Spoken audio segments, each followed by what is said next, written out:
I'm going to start off with who responded to who first. Obviously, Banks comes out with a tweet 2 days ago. Max responds to that by playing a laugh track, which pisses off Banks. Banks responds to the laugh track by saying, you know, Max is a huge ego, and you know, he's bullshitting, and he's the reason why all this stuff blew up and all this shit.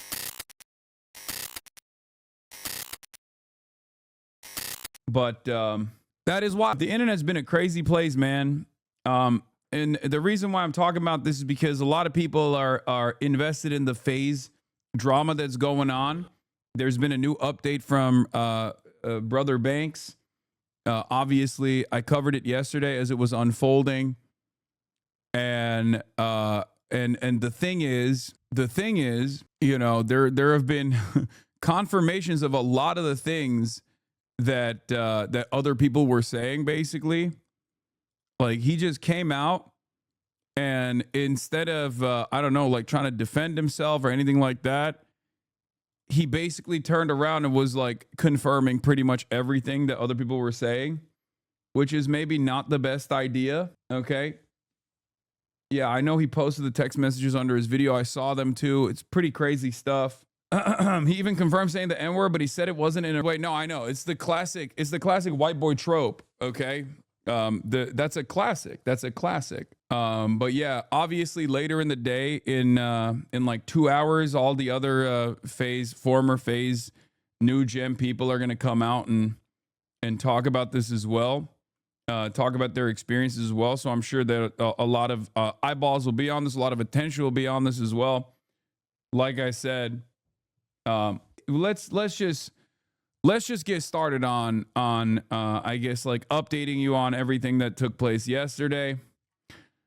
Initially, FaZe Banks came out, started talking about how you know, Max was actually, like, everybody in FaZe and New Gen hated one another, all this stuff. He dumped a lot of money into it, and they were never getting anything back in return for it. They got conned or whatever. And the New Gen FaZe were all just like, they were demanding so much, right? And the reality of the matter is they weren't demanding so much. Now that there's more information, including from Cecilia D'Anastasio of Bloomberg, from the Bloomberg side, we now know a couple things. Number one, New Gen FaZe comes out.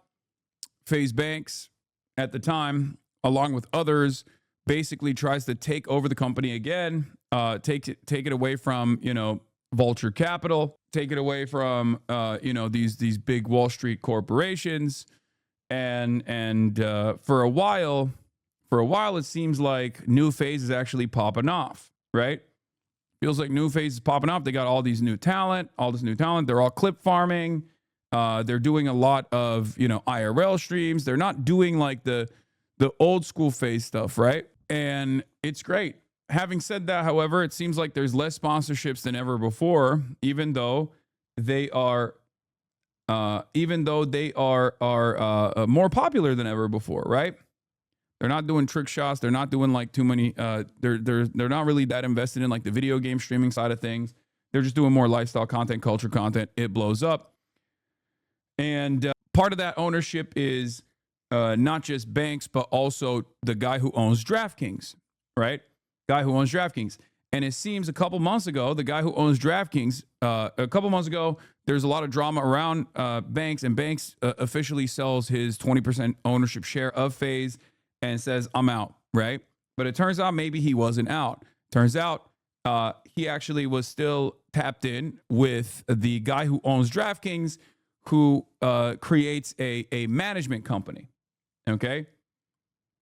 Creates a management company called Hardscope. And this management company called Hardscope is basically trying to show that the new gen FaZe boys and their, you know, all this newfound fame for FaZe is actually proof that they can make random people on the internet become like super celebrities and all this stuff. Like, greatly, they're leaning into the hype that New FaZe got, and all of that hype was specifically because of the friendship and the content that these guys were creating on their own, right? So they wanted to, I think, try to trap them into a 360 deal. It seems like it, at least, and we'll get more details. We'll get more details soon, right? Later in the day, but they didn't want to do that. Like, a lot of these guys didn't want to do that at all, because they were like, why the fuck would we do that? Why would we give you a percentage of the revenue that we're generating for ourselves with like subscriptions and with like ads and whatnot? Under normal circumstances, a company like FaZe, the company, is supposed to just like get a piece off of the sponsorships that they're bringing in. That's how it usually works, right? That's not, that didn't fly, obviously, especially because content creators in this side of the entertainment industry have a shit ton more power and a shit ton more autonomy, because it's a very low overhead business, right? You could just like literally pop a stream with your phone if you wanted to. Okay. And on top of that, these guys also have generated a fuck ton of money. So they can basically do everything on their own. They can hire the talent on their own. They can basically do everything they want to on their own. In any case, there's a lot of back and forth about Blackboy Max, who left FaZe before everyone else did. And that's what Banks has been kind of dialing in on. And there's been some back and forth since yesterday between Banks and Max. So I guess, like, what's the initial timeline here? I'm going to start off with who responded to who first. Obviously, Banks comes out with a tweet 2 days ago. Max responds to that by playing a laugh track, which pisses off Banks. Banks responds to the laugh track by saying, Max is a huge ego. And he's bullshitting, and he's the reason why all this stuff blew up and all this shit. And then Fatboy Dip, who is Max's cousin, who also worked as an assistant but didn't have a non-disparagement clause in his contract, basically comes in and starts leaking all these details, including but not limited to saying that Banks has said the M-word when referring to Max, which was one of the reasons why Max left, or it was like basically the straw that broke the camel's back, right? So now, with all of that in mind, no, not with a hard R, with a soft A, let's take a look. I talked to Lacey and Ron today. They're all going live tomorrow, and they're going to speak from the chest as to why they left FaZe. It's the most I've talked to these guys in the last 5 months, and it's all just become a lot clearer as to like how this all came to be. And it just, it sucks. The whole thing sucks for everybody. And I don't think these guys are interested in it being farmed or, this whole FaZe thing, all the work and effort that everybody's put in over the last 2 years, those guys, me, all the staff, it's just being completely shit on and stomped on right now. And I don't think anybody feels good about that. But the one person that jumped straight on the opportunity at the first chance they got to jump right in the middle of it and farm it, Blackboy Max. You can always count on him. And wow. Now, saying that like he's jumping in the middle of it and farming it is crazy, because look, I know all of these dudes, including Banks, okay? And my assessment from afar, as someone who is not like, as someone who knows a little bit of the background, but not everything that's going on, okay? Perspective, it feels like Max took a lot of hits. Like, whether he wanted to leave because he thought he could, he could do better on his own, and it does seem like that position has been now vindicated by the rest of the new gen FaZe Clan content creators leaving, okay? He basically fucking sat there and ate it and still, let bygones be bygones, and tanked a lot of the fucking shit that people were saying at the time, only to then reveal in this moment, like some of the details that he was going through in the background that he never actually ended up revealing. So I don't think it was like Like, a lot of content creators have big egos. Of course they do. There is a level of narcissism that everybody has, myself included, that there's this little voice in your head that says like, oh, I have something to say and other people have to listen to it, right? There is definitely almost like a requirement. I think you guys all know this, right? As watchers of streams, I think you're all aware of this, right? But having said that, it's about how you manage it. And also on top of that, it's about like what you do, how you carry yourself in spite of all this stuff that's going on. And I feel like Max tanked a lot of the fucking shit that that was getting thrown in his direction, because we didn't even find out about it until after the fact. So let's see. Max, I'm going to be talking to you directly. And for everybody watching, I'm going to be sharing our conversations from the time I left FaZe till now, including all the drama and all the issues, supposed issues that me and Max have had. Because his cousin just went live and apparently I'm this fucking awful, terrible guy, monster, who Max had all these issues with. But as you'll see, and when I share our conversation, that's not the energy that Max has given me over the last 5 months. As a matter of fact, and not to spoil anything, but I've talked to Max more in the last 5 months than every other FaZe member combined. Max has asked me for opinions on everything from creative to content to his career. He's asked me personally. Dude, he's like 20 years old. I think like, I don't know. I think Banks is being a bit, he's kind of losing the plot here. He is 20 years old and he's looking for advice and he's looking up to you in spite of the things that he's gone through, in spite of feeling attacked, you know, in spite of feeling like he got a bad deal out of everything. He's still like trying to patch things up, you know? Personally for help managing his career from here on out. He's confided in me about his team sucking and things falling apart. And the big one, since Max wanted to go live and talk about standing on business and I was right and look who was right and I left FaZe first and look at me, 100K viewers, high as fuck off the clout and the fucking engage, just proving everything that I said 100% right yesterday. This streamer brain shit is real. They are actors. And he jumped on this opportunity not because he cares about anything that I've done or cares about anything that I've said. It's because it makes the most sense. Kick me while I'm down and farm this FaZe shit and suck as much as he can out of it. And that's what they fucking do. And that's just fact. Anybody that argues against that is fucking fried. Yes, Banks and I are the same age. We're both 34 years old, chat. This whole thing, like I said yesterday, fried. We're going to get into the conversation. I'm going to show you guys right now. And you guys tell me if this looks like a conversation between two parties that have an issue with each other. All right, so here we are. Here's my conversation with Max, July 28th. This is when... Shower, hold on. You still in the shower? This is our word it, call me. Yo, when I'm on stream, I'm going to speak highly of you. All this shit doesn't need to be brought to light. You don't even have to worry about that. And like I said, I apologize about that tweet, Max. You don't even got to say all that. I would never speak ill about any of you publicly. It really just breaks my heart. Any of y'all think I had any bad intentions? It crushes me truly. I wish talking about it wasn't so difficult.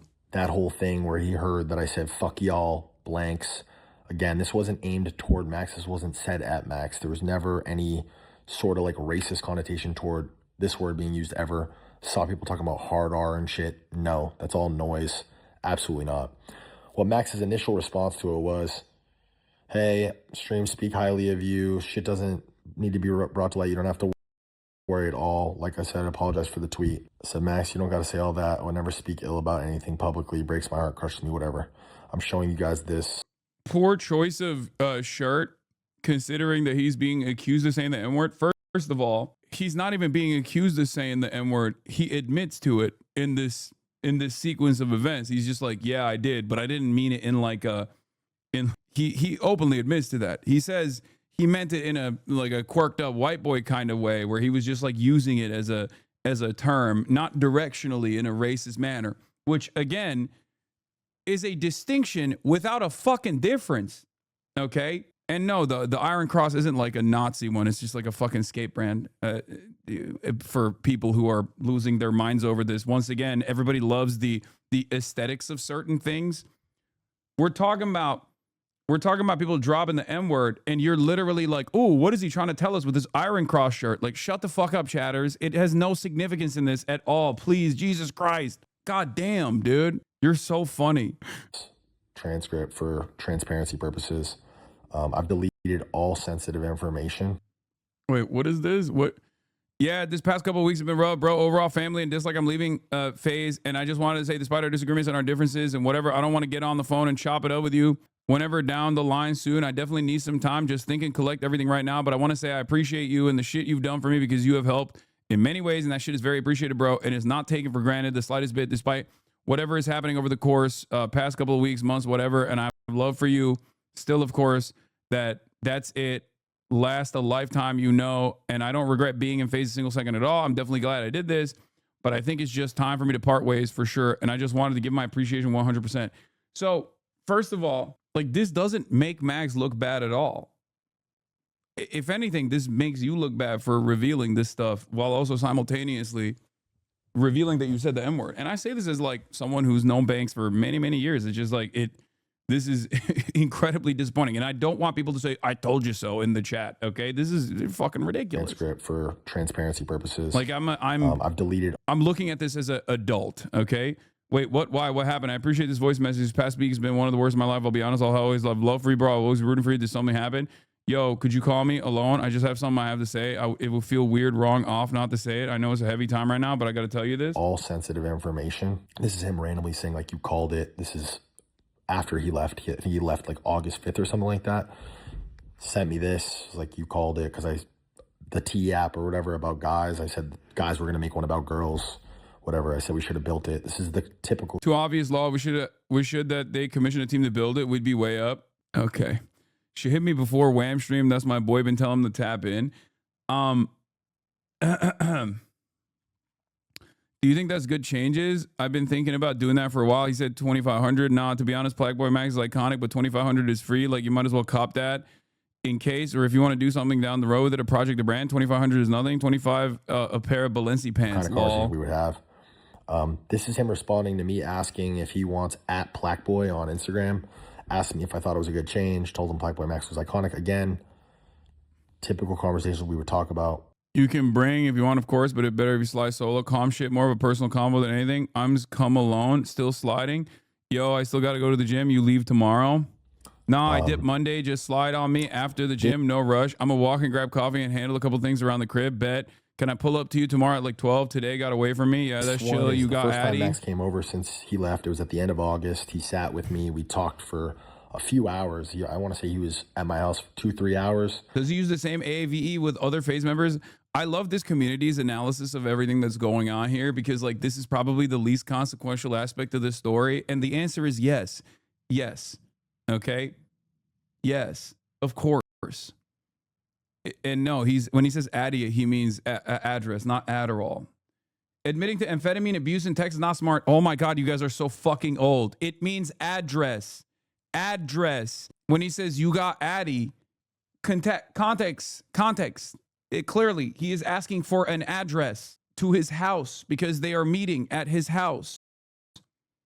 You fucking senior citizens in the chat. This is literally the retirement home. I swear to fucking God, I'm so embarrassed. And yes, no, this is how Banks talks all the time, both in text messages, and clearly in private and also in public. And we left. I hugged him, told him I loved him, told him I'd always root for him, apologized about the what was said. He said no hard feelings, admitted several times that was not the reason why he left phase, that, you know, it was an accumulation of. I love how you constantly harass your chat, but you don't acknowledge the fact that this is the lead up to what you've done for the past decade. You created your chat. Brother, I'm 34 years old and I cover news, like adult news every day. This chat, when I first started, was my age and younger.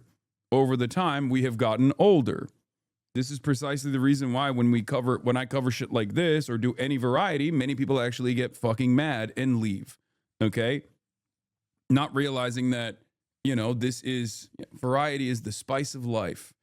And not only that, but also, I wouldn't consider this being a harassment of chat, but, you know, light fibbing. A little back and forth. Things, but as you'll see in this conversation, Max just thought that was the best move for his career. And that's just the simple facts. Better than ever, my man. In a really good bag right now. God really got me. I tried to call a couple times. Wasn't while you were in the hospital. Happy wasn't anything crazy serious. That's wild. Health is everything. Push it in the perspective for sure. Hopefully you found a silver lining in that fact. But what's good? Thank you. I'm glad you're doing well. I just been working, taking a step back, look at everything as a whole. My career streaming. So remember, this is at this point, I think like Max's left phase. Again, 22 years old or what, like 23? I don't know. He's left phase. I think he's in the hospital. Okay. He's in the hospital and he's stuck in the hospital. Yeah, not ribbing. You meant ribbing, not fibbing. Fibbing means lying. Yes, I meant ribbing. Sorry. He's in an emotional state. Like he's stuck in the hospital over and over again, and he keeps going in and out of the hospital because he has like a tattoo infection. Okay. And this is after the fact that he'd like had left and got a lot of shit for it. Okay. Thank you. And I'm glad you're doing well. I just been working, taking a step back, looking at everything my career. I just been trying to get better mentally and shit, but I'm back now. I'm about to take it there. But my question was, why do you think the desktop streaming died? And what do you think is the future of the streaming shit? Like, where is it going to go? Our dynamic. This is how good. Best thing you can be is honest with yourself. Killing ego and those things go hand in hand. The run away from yes men and into the arms of people who push you and challenge you. Talking about trying to get shit better mentally. Asking Banks about streaming. Dude, of course he's asking Banks about streaming. You guys are laughing and joking and saying like, what the fuck does FaZe Banks know about streaming? But like, he's been around, okay? You have to remember, he's been around. He has been a somewhat of a iconic, he's had somewhat of an iconic career. FaZe as a brand probably means a lot for these guys. I mean, Max literally got a fucking FaZe tattoo, dude. Like these guys, they look up to these people, okay? They look up to these people. Like, think about it this way. It's the same with like XQC. Every single person that is under the age of like 25, especially during COVID, was locked in on XQC stream. So no matter what XQC does now, it doesn't matter. All of those people will still have a special place in their heart for him. Okay? It's pretty crazy for us to think about, to be like, well, what the fuck? People look up to XQC? Yes, they do. In some ways, it's even similar to like Aiden Ross. People look up to Aiden Ross. Think about that. Okay. I'm putting the boomers in my chat on the wavelength so they comprehend the younger generation a little bit better. Okay.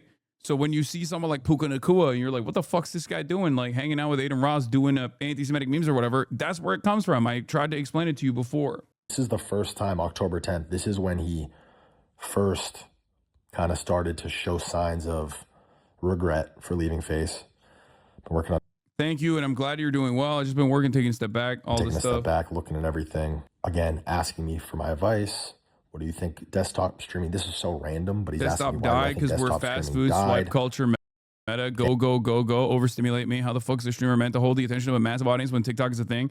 What streamers serve today, in my opinion, is they're selling a parabolic. He meant parasocial. It's beyond a viewing or entertainment experience. It goes beyond that. It's a social experience. Half the reason men spend on OnlyFans is not porn. It's not to get a nut off. You can do that on any free site. Easy, better content too. It's the texting, the fantasy of human connection. Humans need to. Loki, he is actually kind of spitting here. I mean, he's not wrong. FaZe Banks, former FaZe Banks, is kind of right about a lot of the stuff that he's talking about here. And that's partially because he has been in this industry for a very long time. So his assessment, you know how I always tell you, like everybody says, like, oh, XQC is a dumbass, XQC is a dumbass, myself included. When he's talking about politics, he's a dumbass. When he's talking about this shit, XQC knows better than anybody else. And the same goes for Banks as well. They know this industry better than anybody else. They've been around for a very long time. Same with someone like myself. When I talk about like industry related shit, I'm oftentimes coming at it from all of my lived experience, right? And that's important. We've been doing this. These guys have been doing this, myself included, for 10 years at this point. In any case, humans need to feel a part of a community in a world where the next generation is chronically online. They have less and less real human to Gums connection. I think streaming does the best to fill that voice. So my answer is a two-parter. A lot on the phone, a lot over text. Throughout the course that we knew each other, you would ask me for my opinions on shit. I think people crave fast, quick, jump cut type content, much easier to produce. That experience in IRL setting with people is really why FaZe was a genius play and why it works so well. Two, people crave connection. People want family, want friends, and want to feel like they're a part of a bigger movement, community group. And IRL streaming serves the best, not only on live content, but in period in general. This was our life. Does that make sense? Not parabolic. Also, sorry, I meant parasocial. Yes, I see. Makes sense. And I think there's a lot of truth to that. But where do you think this shit goes? I don't know if I'm right or wrong either. That's just my take. I'm going to be honest. I'm looking forward to clipping meta, and current streaming meta is dying. It's the most toxic I've seen the internet in my life. Okay. Also, Banks, not wrong about that as well. And this was our relationship with each other. Also, let's not forget, the reason why he's revealing these conversations is to say like, oh, I was giving him like older homie advice, and things were actually really good between us. Not realizing that, you know, of course, Max probably looked up to Banks regardless of how he felt like he was treated by FaZe, and was looking to an older, looking to a person with like a lot more experience in this fucking field, at a time when he was in a, you know, at a time when he was in a low moment and was worried about the future, worried about his future, worried about the future of the industry, all this stuff, right? Really pray that the pendulum swings back to art and people are less interested in creating moments for sheer attention's sake. If it feels cheap, Again, I want to see people share ideas and be inspired and create art. Like, you feel me? Push boundaries. We're just talking about like art. Creating things for themselves rather than catering to a current metas and engagement farming, doing what their bubble wants them to. You feel me? Like, to be honest, I don't know where it goes from here. Again, I've been saying this. I've said it to you and I said it to all these kids. I think we can scale from here. Rare events and IP. Is this micro grooming? No, I don't think it's fucking no, man. I don't think he's like fucking grooming the Max. I think that's no, no. I think some people will probably read it as that, but I think he's just giving him he is still offering mentorship at this point, regardless of how they mistreated Max initially. Okay? And culture, fucking shit like that. I don't know. Said happy birthday to me. I know I didn't respond because I noticed he said happy birthday to me. Yeah, no, I feel you 100%. Definitely gonna be a culture shift. Happy belated birthday. I'm gonna make you proud, bro. Thank you for always believing in me. After Watch. he saw Drake post the happy birthday post for me, which was weird and threw me off. And they all missed my birthday. I didn't get any happy birthdays. What? Tuesday, November 4th. I just wish you believed in me in the same way. We had it in our hands. World takeover. I saw so clearly. You got the ingredients. Always have. We'll always root for you. Watching always. I think Kason wished me happy birthday. I think Adapt wished me happy birthday, but the rest of them still on like weird. Why didn't you wish Banks a happy birthday? I don't know. I mean, I might have actually, but I don't know. But not publicly. Terms. And then randomly, November 4th. I'm gonna make you proud, bro. Thank you for always believing in me. Watch. Guys, this is 5 weeks ago, man. This is 5 weeks ago. I do, bro. Trust. All I just this felt shit like with leaving Spotify. was part of me taking my next step, but your creative mind and understanding all this shit is insane. I don't doubt that at all. Thank you, bro. Everything that Morgan just talked about happened months before this. In July. This is November, okay? This is the CEO of a business, by the way. My partner doesn't even need this much coddling. Believe in me the same way. Facts. Saw so clearly. I do, bro. What you been on? We just start reminiscing. We start Been talking. hooping. I've been linking with some talent. I'm gonna start working with Raoud. I like him a lot. His attitude and everything and potential. I'm just fucking with all of it. Some girl shit I've been working on. Other than that, staying healthy and positive, trying to just roll with the punches. Life tends to throw crazy shit my way, but always bounce stronger than ever. Sucks seeing the subathon feeling left out. He agreed with that. I'm sure he felt. Sucks seeing the subathon and feeling left out and on the sideline. I just got to celebrate and be happy with everyone. Only thing in my life that bums me out a bit, but it is what it is. Been really hooping too. And left out. Are you up? Got a question. Caller. I'm with my girl. I was gonna ask you and Zach. He's just asking about, again, more opinions. Both you and Zach have both said that overly pursuing being an artist doesn't make sense, which I totally understand y'all's reasoning. But what I fail to understand is, does that come from a place of just not believing that me working on becoming an artist is worth my time, or that genuinely isn't the best path? Because in my head, imagine if the next big upcoming artist, NBA superstar, was streaming their come up. You feel me? Going from small towns to having big songs, headlining stages. About his music and his career. End of the day, I love this game. I always will. I love talking games. Simple as that. Again, this is on fucking November 6th. I'm just off. Zach was an amazing manager music-wise, in my opinion, but I didn't want to have him as a label. And manager didn't like the crossover. Brother, I love the literal best possible person to you. And you had me and Ray. You had the actual dream team behind you. Like I tried to tell you too many times, these weird UTA agents and managers who pay their bills off commission. and know absolutely nothing about content or culture is not it. They are finessers. But at some point down the line, people who are up your ass and on your dick all day, every day, isolate you and put weird shit in your head about us because they're insecure. As best my advice as I could. But at some point, and then it's a situation where real talent, aka me, Zach Ray, aren't gonna beg or sit around and stress shit like that because we're already rich and don't need the headache. And the only reason we're interested is because we all saw a star in you. You feel me? Okay, now it's getting a little bit more. I would say now I feel like it's getting a little bit more manipulative in my assessment. Also, this is like, I don't think he fucking should not have leaked this information anyway.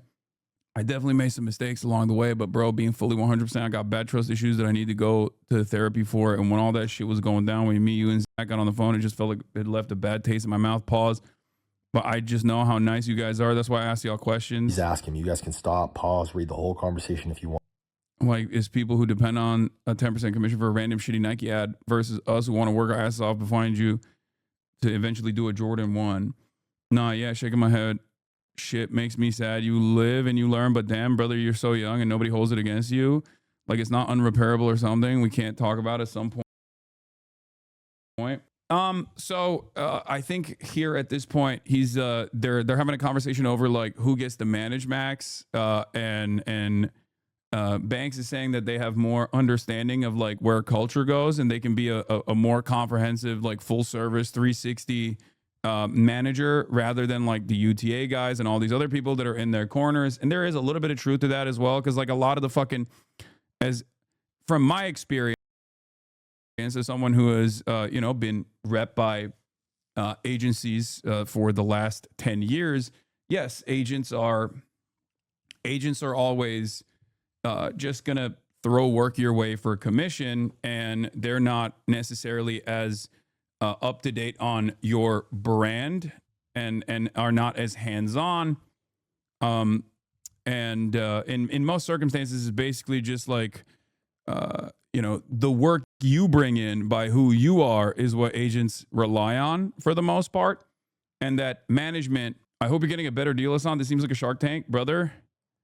I need you to understand something. One, I've been through all of this stuff already. And two, my line of work is very different. Okay. For me, the thing that I was worried about always was making sure that I had someone I could trust, and making sure that I had someone who would say fuck no to everything. There's never been a moment where my management was like, oh, let me get a piece of like your own personal revenue. I would laugh that off. That would never be a thing that is in question. That would just not happen. Okay. That would be ridiculous.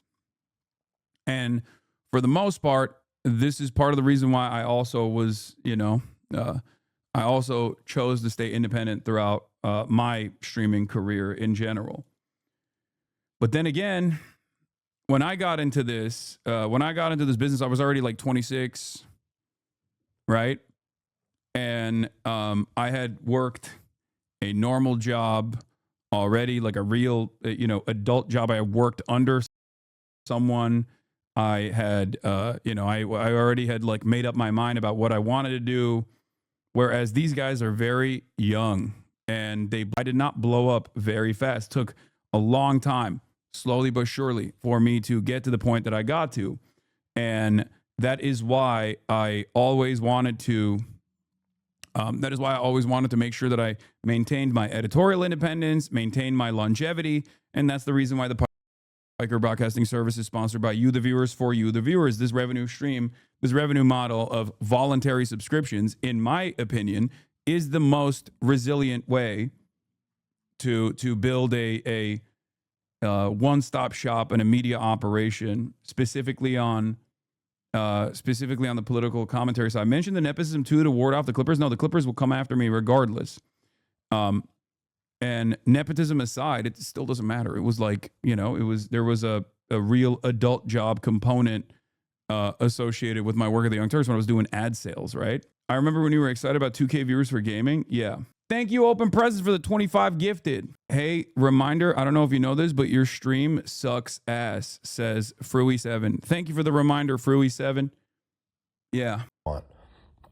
This is me getting into the details about his scummy ass fucking UTA agent who was whispering shit in his ear about. It's never changed. There's big holes and gaps in my team. I get so in my head, bro. It's bad. I'm trying to work on myself every day. You ever feel like you know where you could be, but you don't know where the bridge is to get there? Like it's just foggy. Of course, brother, because you're working with actual scrubs who are LARPing as goats when you should be allowing the goats to run your team from the top down. Shit's annoying. And that's just me shooting straight. I mean, zero disrespect. You got to take accountability for where you fuck up. I think your biggest weakness by far is how you flip flop and change your mind on shit so frequently. I'm not going to lie. I think Banks has, before people yell at me over this shit, I think he does actually have strong suits and talents. It's just that he thinks that his knowledge on certain things extends to everything else. And because of that, like if he didn't actually have experience in like what is relevant culturally and whatnot, Max would not be asking him these questions, right? But the problem is that understanding of like what pops off or where the culture is going does not mean that you will be a good manager. It does not mean that you are the best person at like hiring other managers and things like that. Or it does not mean that that is not going to extend to, I don't know, fucking doing cryptocurrency shit, right? Like it's just not, this is, in my opinion, one of my greater strengths is that I know what my limitations are. So whenever people go, why don't you start a media company? Why don't you do this? Why don't you do that? I go, hey, I have a very specific set of skills that I'm very good at. And my goal is to make sure that I have a solid team around me to ensure that I'm, doing the things that I'm good at and not focusing on things that I'm not good at. Okay. That's it. Because if you overextend into all these different areas, if you think that like your skill in one area translates to others, and you believe in yourself maybe a little too much, you're going to start consistently failing. Okay? That's it. This doesn't mean that you can't get better at certain things, right? I know myself. I know that I have this confidence in me that if I wanted to be like really good at working through the corporate structure, I would just focus on that. But that would require me to stop doing this. That would require me to stop doing this thing that I'm already good at and have honed my skills in. Okay? And there's no reason. I don't see myself, I don't see myself in this other position. So I'm not going to, I'm not going to drop what I'm doing every day, what I think is worthwhile every day, so that I can pursue other endeavors. Okay? Yeah, don't fix what ain't broke. Banks thinks he has a grip on the youth, but he's almost 40. No, I think he does understand. He does understand what like pops off. His age is obviously the reason why a lot of people, younger people especially, like dunk on him for it. They say bro is 40 and whatnot, but like he's been here, he's been around for a very long time. He's still somewhat tapped in, especially for someone who is fucking 34 years old. I'm the same age as well. Obviously, don't come for his age in this chat, okay? A lack of commitment to shit. I think, again, you had a couple key people you really fully trusted to run and optimize your business. Your whole world will change. The truth is, brother, when all said and done, guys like me, Zach and Ray are Hall of Fame first ballot, and there's so many BC, D tier guys, not facts, who fucking hate people like us. Brother, the Matt guy from UTA used to make fucking sneaker review videos on YouTube. He really tried to beat us and failed miserably. It's like a perfect example of what I'm speaking to. This looks like everything that I've been saying the last 2 days, and I'm saying in this video. I'm saying it directly to him in a much nicer way, but Max, wake up, because all these people are scum and divide and conquer. And like, again, all due respect, you're a kid with zero experience. You're easily finessed. A guy like Matt stands absolutely zero fucking chance with fools like me or Bia or Ray. Like, you can't hide from us. We see exactly who you are and what you can do, Okay, this is getting a little weird in my opinion. Down to leaving phase, I said, wait, what is this? I said one single time, I think that's the worst possible thing you could do, but best of luck. I never one single time in knowing you press you or tried to force you into any which way. Never, not one time. Anytime you stood on a decision, I was cool with it and roll with it. And when we sit and talk, Max, what do we talk about? Ideas, progression, game, moving forward, content, the shit that matters. You gotta be really fucking careful, Max, with people who spend time downplaying people or talking shit on other people. Okay, but you did that just earlier. Now, I don't know about the fucking UTA guys, okay? I don't know about the UTA guys, but my advice to all upcoming streamers when they ask me for advice is always, you got to know your talents. You got to have a team that you can trust first and foremost around you. And you have to, in many respects, you have to do everything on your own. Even when it comes down to the sponsorships that are coming your way, okay? It's mostly inbound, okay? It's mostly inbound requests that your agency is going to handle. And your agency is going to handle the inbound requests, and you are the one who is actually bringing in those inbound requests by, gaining momentum, okay? You gain the momentum. You have like real eyeballs, real attention, right? People who actually see what you're doing, see what you're up to. And then the marketing agencies recognize that. So they go to your talent agency and say, hey, I want to fucking sponsor this guy for this or that. That's usually how it works. I think like getting into this industry and then hoping that like the right people will make the right decisions for you in terms of your branding is not the best idea. And the reason why I say that is because the people that are manicuring or massaging your brand and making you into a brand are always going to demand a lot more in return. And ultimately, because this is such a personal relationship that you have with your fans, you have with your community, you have to rely on yourself a lot more than relying on others. So in that situation, I think like having a corporate like talent agency that simply is sending ad deals your way is probably a little bit better than getting locked into a 360 deal with any sort of management of like even when I was before Night Media, who, as you guys know, my manager now was my agent at WME. Okay, I was at WME. I wasn't really getting any deals whatsoever. They just like kind of had me in their roster. Agencies do that just so that they don't lose talent to other agencies, right? WME is one of the biggest. It's like I was at CAA, then I went to WME, and then from that point on, I've just stayed at WME. And the thing is, agencies just want to keep you on their roster because they don't want like UTA to have you, right? And UTA had a pretty solid digital team, a pretty solid digital division at the time.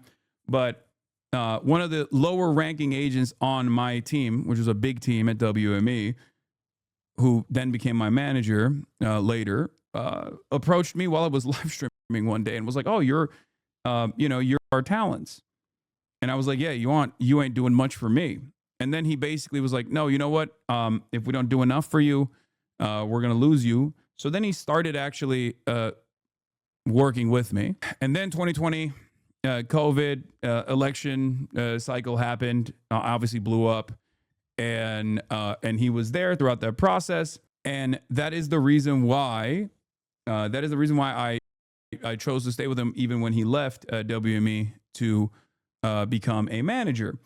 And at the time, I also had a different manager in the past as well. Okay? I had a different manager in the past as well.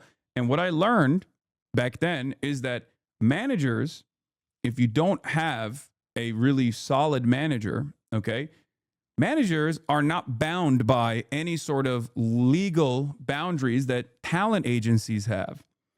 Talent agencies take 10% off of the work that they bring you, even if it's an inbound or an outbound request. An inbound request is when a sponsor reaches out to your agency because they like you. Okay. And please say there's no chance you and Asmon both talk about each other because you're managed by the same agency. Is Asmongold managed by the same management company that I'm managed by? I don't think so. I don't know. But I don't think that's the case. I know that's like, I don't even know if he has a manager. Yes, he is. He always says it. Asmon claimed that. He says it. You managed by Roach Media. I heard that from one of your past streams. I thought you said that. I could be wrong. I don't think that's the case. I don't think he's managed by my management company, but there are a fuck ton of people that get managed by the same fucking management companies. It doesn't mean anything. like I said, I'm also at WME. WME is literally owned by Ari Emanuel, brother of Rahm Emanuel. A lot of people don't actually understand the way that the entertainment industry works, so they think that like this means something beyond people having agents. In any case, I think Ethan is a knight. No, he's not. People assume that you were on the same agency that asked both of you that you shouldn't go at each other or something. Does it seem like that's the case? Also, do you think that I would give a fuck? Do you think that brother, after October 7, WME literally told me to dial it back on my commentary, and I was like, nope. Did I dial it back?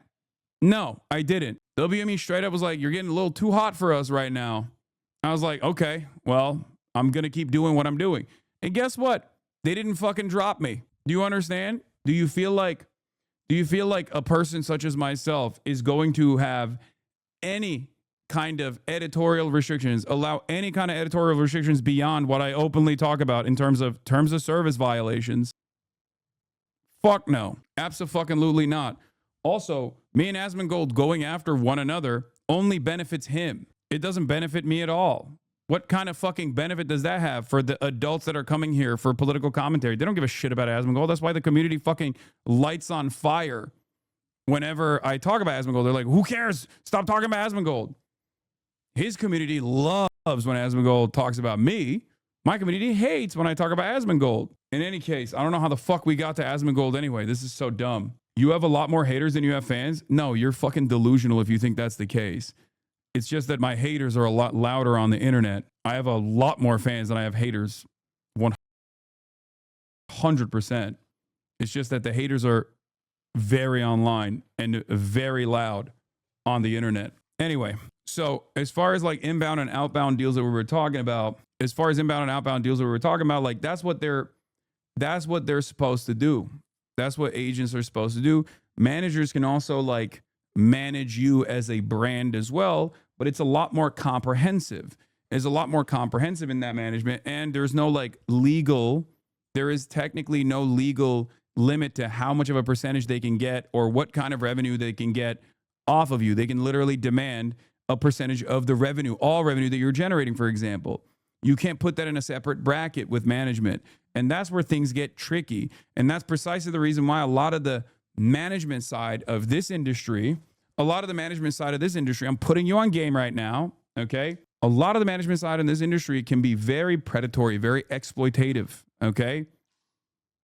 That's it. A good manager can totally see the talent in you and pluck you from irrelevance and turn you into this like incredibly famous, incredibly talented figure that you become, because you always have to have a team around you, right?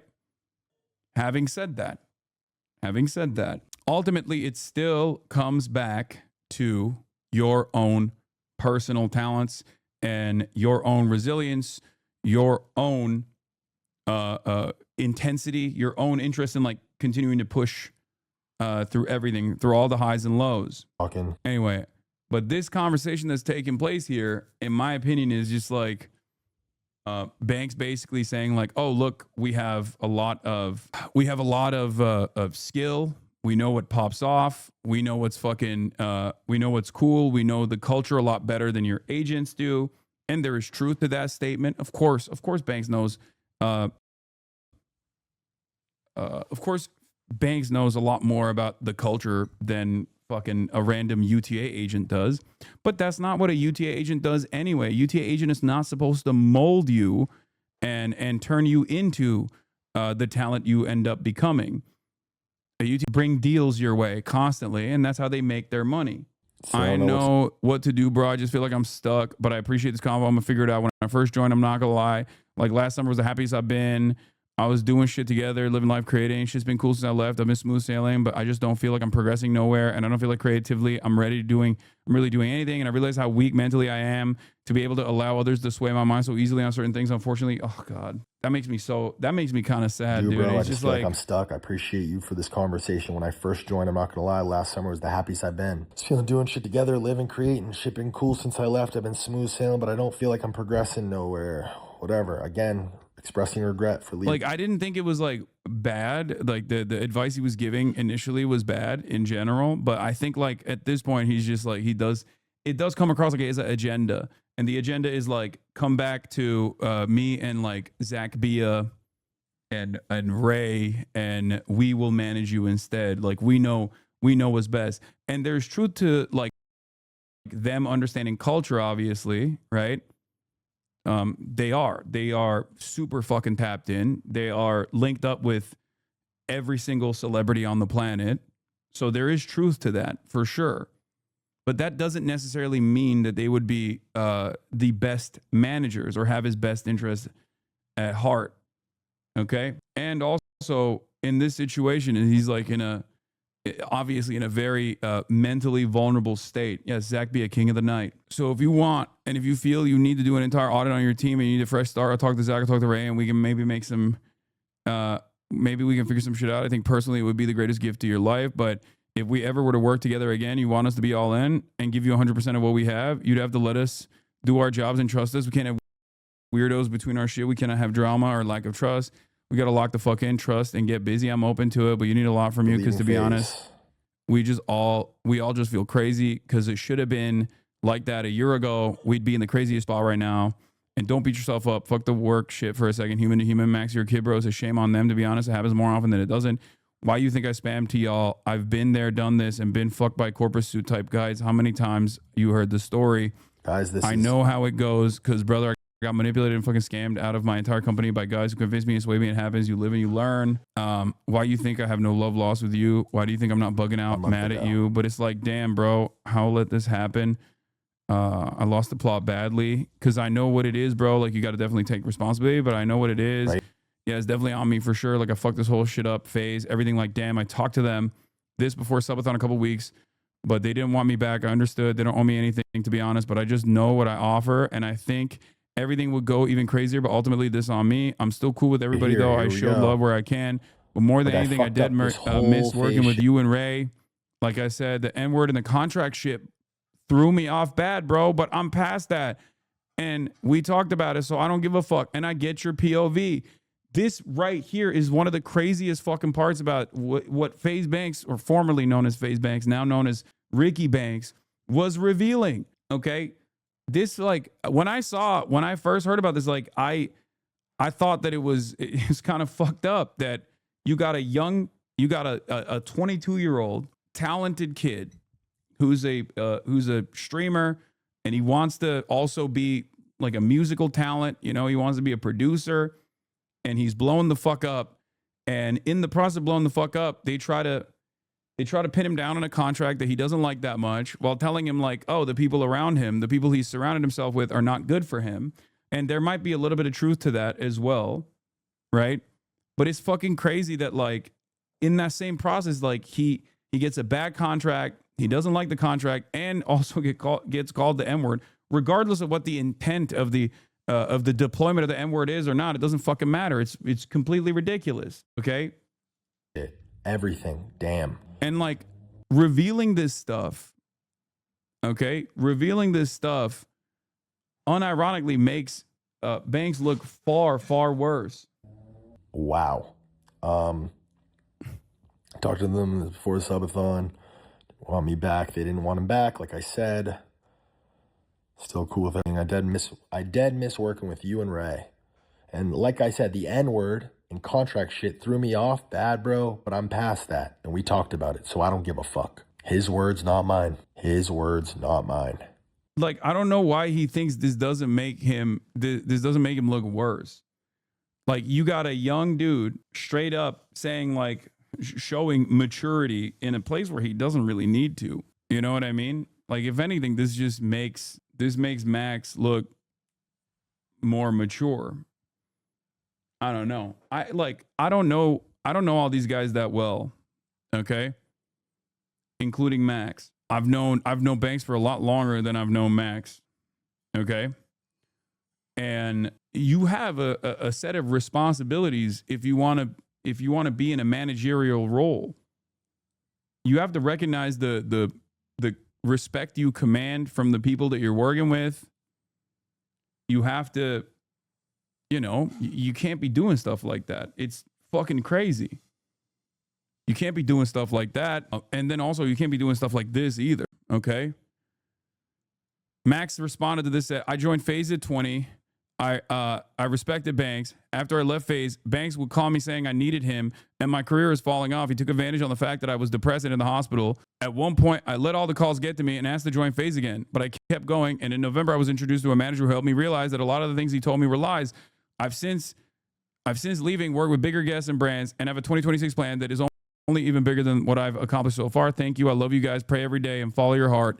See you soon, Prince. And then Banks responded to this.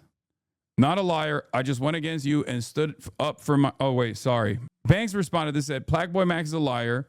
You guys see that way I spoke to him via our text messages. I always handled with care. He fucked his friends over, left because he thought he was the program, and has admitted multiple times that it was strictly a career move.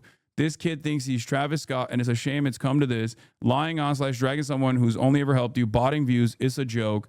It's all ego. He's literally just signed his message off as Prince. He's telling you who he is, just as he won't listen. Never one time did I tell him he was falling off. I always lifted him up. You don't have to take my word for it. Check the date. This is one of the last conversations I had with Max, well after he got out of the hospital. He's a liar. Holy fuck, 7,940 unread text messages is crazy. Okay. To which Max responded with, not a liar. I just went against you and stood for myself, and you aren't okay with that. So now you are crashing and using any narrative you think you can cling on to try and destroy a young dude chasing his dreams. Sad Ricky, sad. To the right is text Ricky sent my aunt. What's changed since then, Ricky? Nothing except that you no longer have control over me. Happy holidays, Prince. What I'm best at is finding the most for my mental, my soul, is the people I invite are good humans. I don't have to tell you this, but Max is genuinely an amazing person, incredibly humble and beyond grateful. I work with the biggest and biggest, and it's unfortunate to see greed, ego, all the worst things that start to creep in following success as often as it does, but Max has faded all of it. My favorite Max moment of all time, the moment I knew it was safe to give him everything I had, and the second I realized I was riding for this kid for the rest of his life, is when he came to the house and saw the potential and was so grateful for the moment that he slept on that fucking couch in the living room for like a month. Love him truly. Love all these boys. We really are a family, and I thank God every day for them. That being said, I got the unfortunate news that my mom has just passed away a couple hours ago. It hasn't even come close to processing in my mind. I knew this was coming, but only last a couple of weeks. Now, if Banks wants to repair FaZe, why the fuck would he release stuff like this? Nah, Banks got other ideas in his mind. Yeah, I think this is like this is turning into a crash out, and is the bad. Here's the thing, okay? This is bad instincts. You're dumping way too much in a way where you're dumping so much in a way where like you are completely destroying what remains of the like possible goodwill that you could have. Okay. It's very, very emotional. So this is the Banks and Max drama, but do we know if this actually relates to other members leaving? There is definitely an element of that. Okay. And it's I don't know what the other people's opinions are on this shit. Okay. Owners of FaZe saw Adapt give 20% of his Subaton money to Gaza, and all of a sudden next month they're asking for 20% of their earnings. No. I will be, as much as this goes along with my agenda of saying fuck Israel, and as much as I think Lee Trink is a psychotic weirdo, especially with how he rides for Israel. Back in the VC days, Lee Trink was, they were bringing better brand deals. Okay. A lot of those guys, regardless of their fucking personal worldview on Israel, when push comes to shove and when they're doing the work, this is less of a Israel killed phase than even like Miriam Adelson killed the Dallas Mavericks. Okay. As much as I personally love and enjoy the Israel slander, if you want my honest opinion on this, I think, especially in this industry, there's going to be a lot of people who love Israel who are probably getting you better deals. Okay. Remember, I'm with WME. Okay. There are plenty of people who probably despise my worldview at WME who still, when push comes to shove, when a deal comes down the line, will absolutely work the fuck out of that deal because they're going to make 10% off of it. They're going to make commission off of it. Okay. That's just, now, if you still want to believe that Israel played a role in FaZe dying like this, I can't stop you. It's out of my hands. Not dissimilar to the way that, people think Israel killed Charlie Kirk. Am I going to get in the way of that? Do I fully subscribe to that narrative? No. Will I entertain the Israel slander every single time? Will I joke about it? Sure, I'll joke about it. But if you ask me sincerely, it kind of doesn't matter. Like, agenda piece. Yes. Banks on Charlie Kirk. Oh, yeah. I mean, of course. Banks also literally was, I had a conversation with him on the stream. He was like pro-Trump. He talked about Trump. I said it was Israel when this happened. This further proves it. Oh yeah. Remember this? This was one of the last moments that the whole team was together. Okay, yeah. All right. You can pump it as long as we say, today we stand here. We all care for humanity, good people, and we stand with Israel. I've played at those courts too. Those are fucking fire. Those courts are dope. Kind of sucks. But that's one of the, in my opinion, that's one of the best indoor courts in Beverly Hills. Straight up. All good people. So God bless America. God bless Israel. And we stand united for all good humanity. Amen. Cheers. Cheers. Shalom, shalom. Am Yisrael Chai. Chazak. Thank you guys. Round of applause. Hold on, did he just set us up? No. What the fuck? I don't even know what he said. That's What did you just say? Nah, man. Free Palestine, bro. Free Palestine, bro.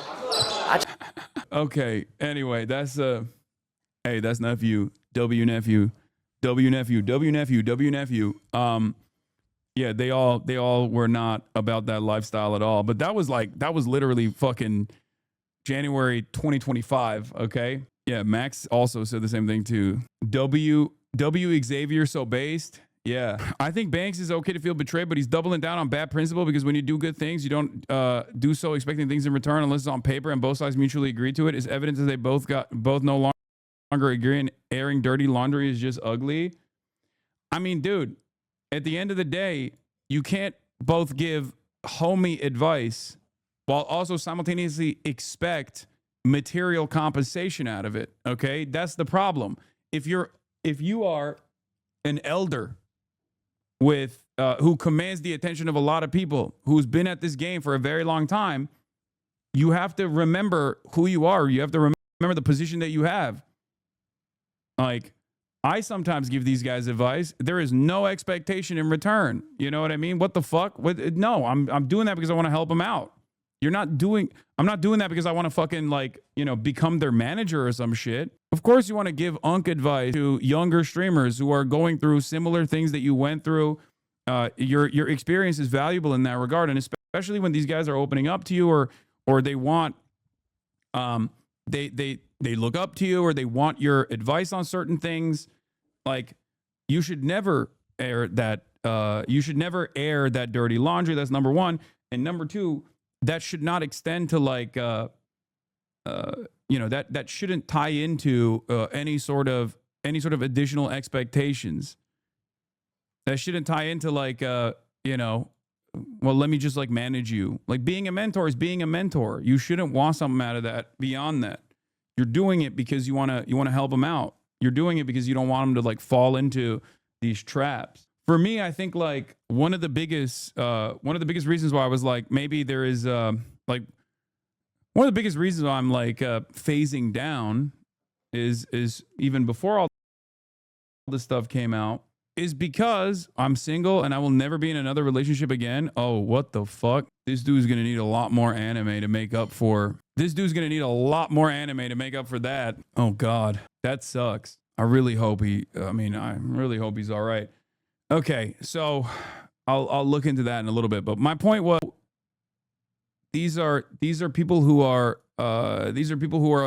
going through their own struggles. They're emotional. They're looking up to you. You can't actually abuse that connection to try to demand any sort of like compensation out of it. I think that's like kind of fucked up. Yeah, screenshot that one. I'll reply to this whole fucking video with that screenshot because I mean, I don't even remember this part of the conversation, but it's kind of like it's almost the same principle behind like why the FaZe stuff fell apart, right? You're like, oh, we put a lot of funds into this to make you guys pop off, right? We put a lot of funds into this to make you guys pop off, and now you're not giving us more revenue in return. And it's like, yeah, well, your job as a in a managerial position is to bring in so much in terms of sponsorship revenue that you're, off a commission, you're making a return on that investment. If that's not feasible, then you made a bad investment. You can't just like turn around and demand additional percentages of revenue that they are individually generating for themselves, especially when the alternative is they basically fucking leave and do it on their own and probably actually end up getting even more sponsorships in the long run. And this is something that a lot of people were pointing to with Max specifically. Yeah, FaZe Swag says something felt fishy about FaZe Clan when all the members were averaging 10 to 20K viewers with 100,000 plus subscribers, and the best sponsor they could get was Four Loko. Everything. They're back-to-back orgs of the year. Fucking demons, right? Everybody in FaZe averaging 10, 20K. All the boys are averaging 10, 20K viewers. And then like the best sponsor we could grab was Four Loko. It was, I was sitting there thinking like something's weird. Like I feel like, especially with now, the best we can do is Four Loko. Bro, there's 7 people in FaZe averaging 20K viewers. So the thing is, like, a lot of advertisers don't fully comprehend this space at all. They don't fully understand what those numbers look like. There is definitely that. The economy is also not very good right now for sponsorships. I can tell you from like all the inbound stuff that we get, for example, like CPMs have been lowered pretty aggressively, like basically sliced in half. So there is also that as well. There's that element as well. So like even if your hype doesn't really translate to revenue in the same way that it did, and it never really translates to revenue unless you have good managers / good agents anyway. Because like these guys are old. You have to remember, I did ad sales, okay? I did advertisement sales for the Young Turks. And one of the things that I learned is that most of these fucking agencies have people your age who understand this stuff, but they're so low level that you're only the people who are signing the checks, the people who are signing on to the people who are okaying advertisements like sponsorship campaigns, they're fucking old. Okay, they're old. A 45 plus year old, a 50-year-old, a 60-year-old does not have any fucking understanding of who's popping off on the Twitch streaming side. They don't know anything. In many instances, you get lucky if you have a 60-year-old or a 50-year-old marketing executive that is signing off on a campaign because their children are actually fans of some of these people, and they're smart enough to ask their kids who is actually popping right now. Okay? For many of these people, I've been in this industry for a very long time, and this is what I did originally before I started doing content on TYT. You get lucky if you have an executive whose kid is like tapped in. Okay, that's just the reality. So just because New FaZe was really popping off and had more clout than ever before doesn't necessarily translate to ad dollars, especially when old FaZe, regardless of not popping off, had a fuck ton of motion, had a fuck ton of advertisers because they were getting the glossy finish magazine profiles. They were signing on people. Hey guys, please. They were getting the glossy finish magazine profiles.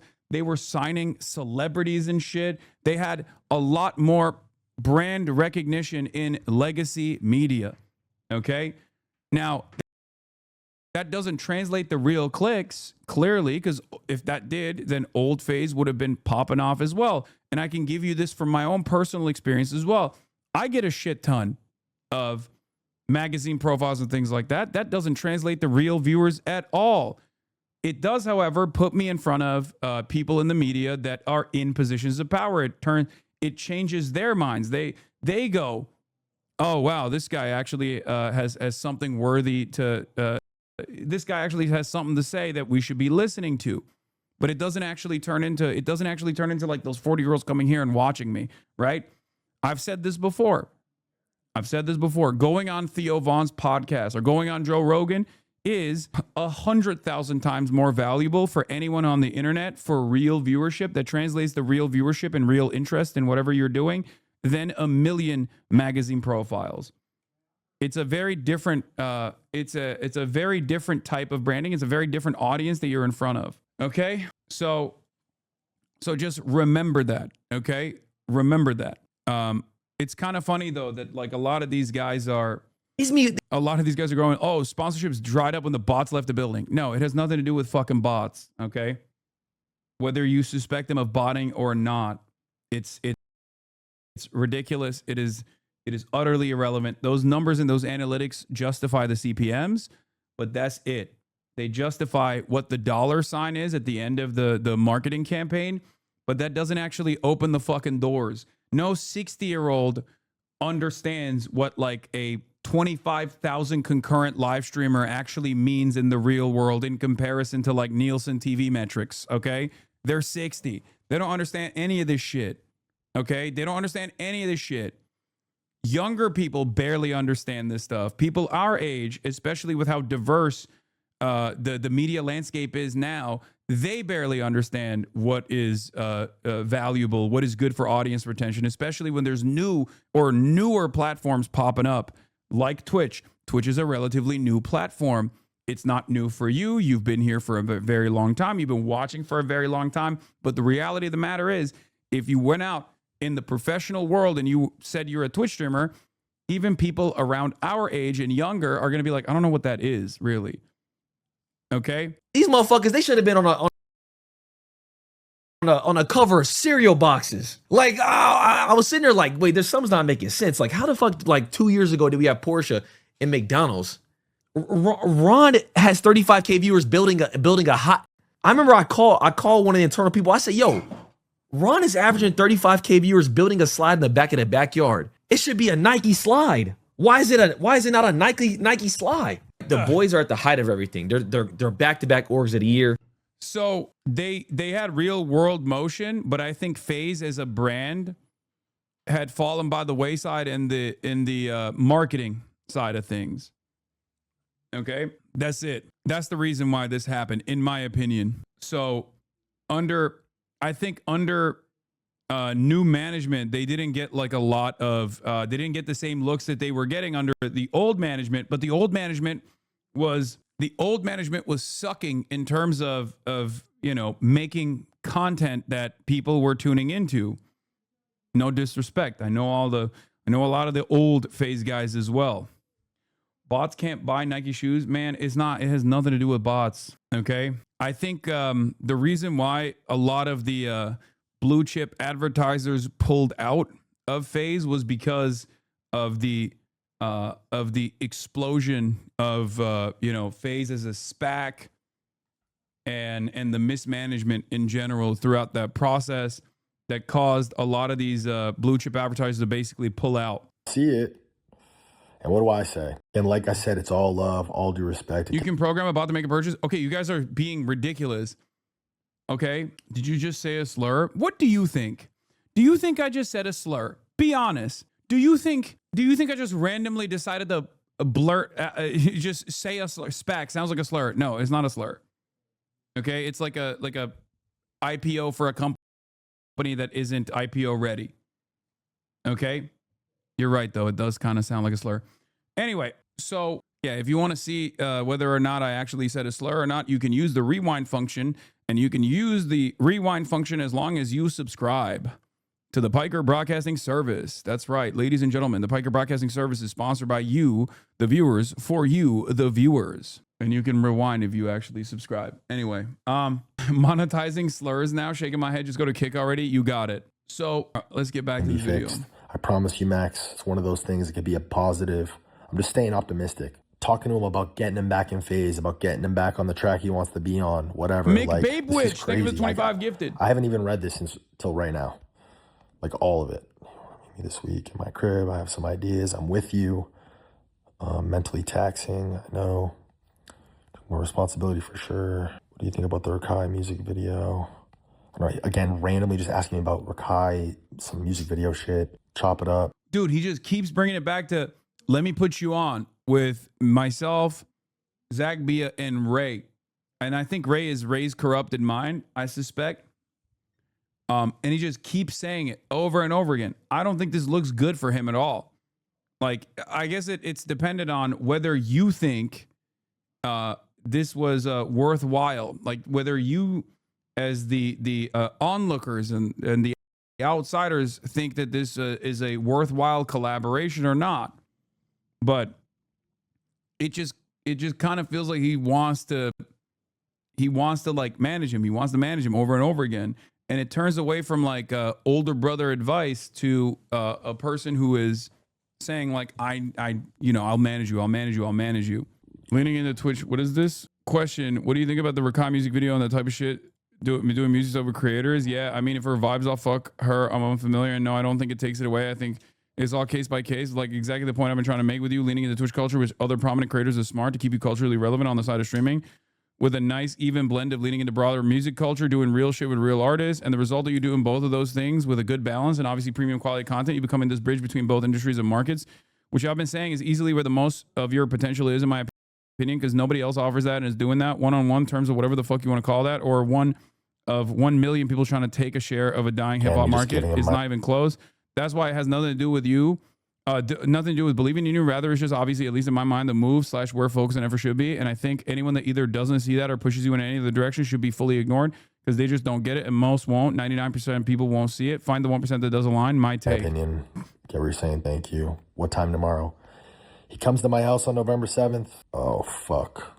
That was sensitive information. Or we just cut it there and then reintroduce it. Comes to my house on November 7th. We talked for 7 hours. 7 hours. Max gets into all the details about how much he's paying his aunt and his cousin and how his fucking business is a disaster, and asks me for a bunch of opinions and advice on what to do. And I told him, fire everybody except for Trey, and know how much money you're spending every month and get this shit under control, and it's all going to be all right, and I got you. If you want my help, I'll help you. I appreciate you more than I can ever say. Content-wise, everything's smooth. Sheesh. He says it himself, his business, after leaving FaZe, sheesh. All good. Like I said, I'm going to... Also, I don't think his business was bad. I think business was booming, at least from what I can see from the outside. He wasn't getting those sponsors when he was with FaZe, but he was getting those sponsors after, right?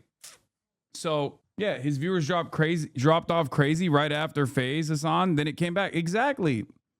But that's normal. It happens. And he took a hit, and then he built it back up. It's happening with you every day. And I know this is long, but I don't want to miss anything. I want to be fully fucking transparent. Asks me on November 9th, where does your happiness come from?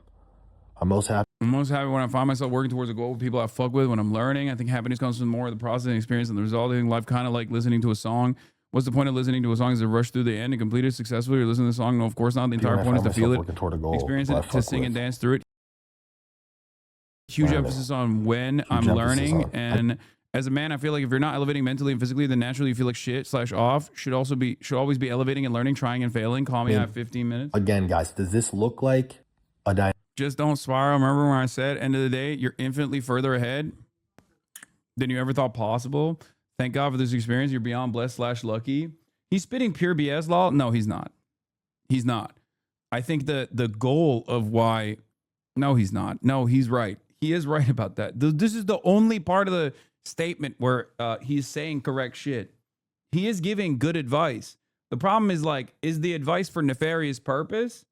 Or is the advice just simply giving him like advice as someone who has a lot of experience in this realm? He's not giving bad advice at all. He's giving good advice. He's talking about, he's literally talking about like, the ups and downs.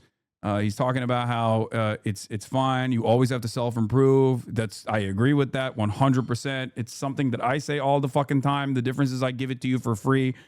Free 99, free ball all the fucking time. And maybe because I give it to you for free, none of you motherfuckers actually end up listening to me, except that's not the case. Many of you do listen to me.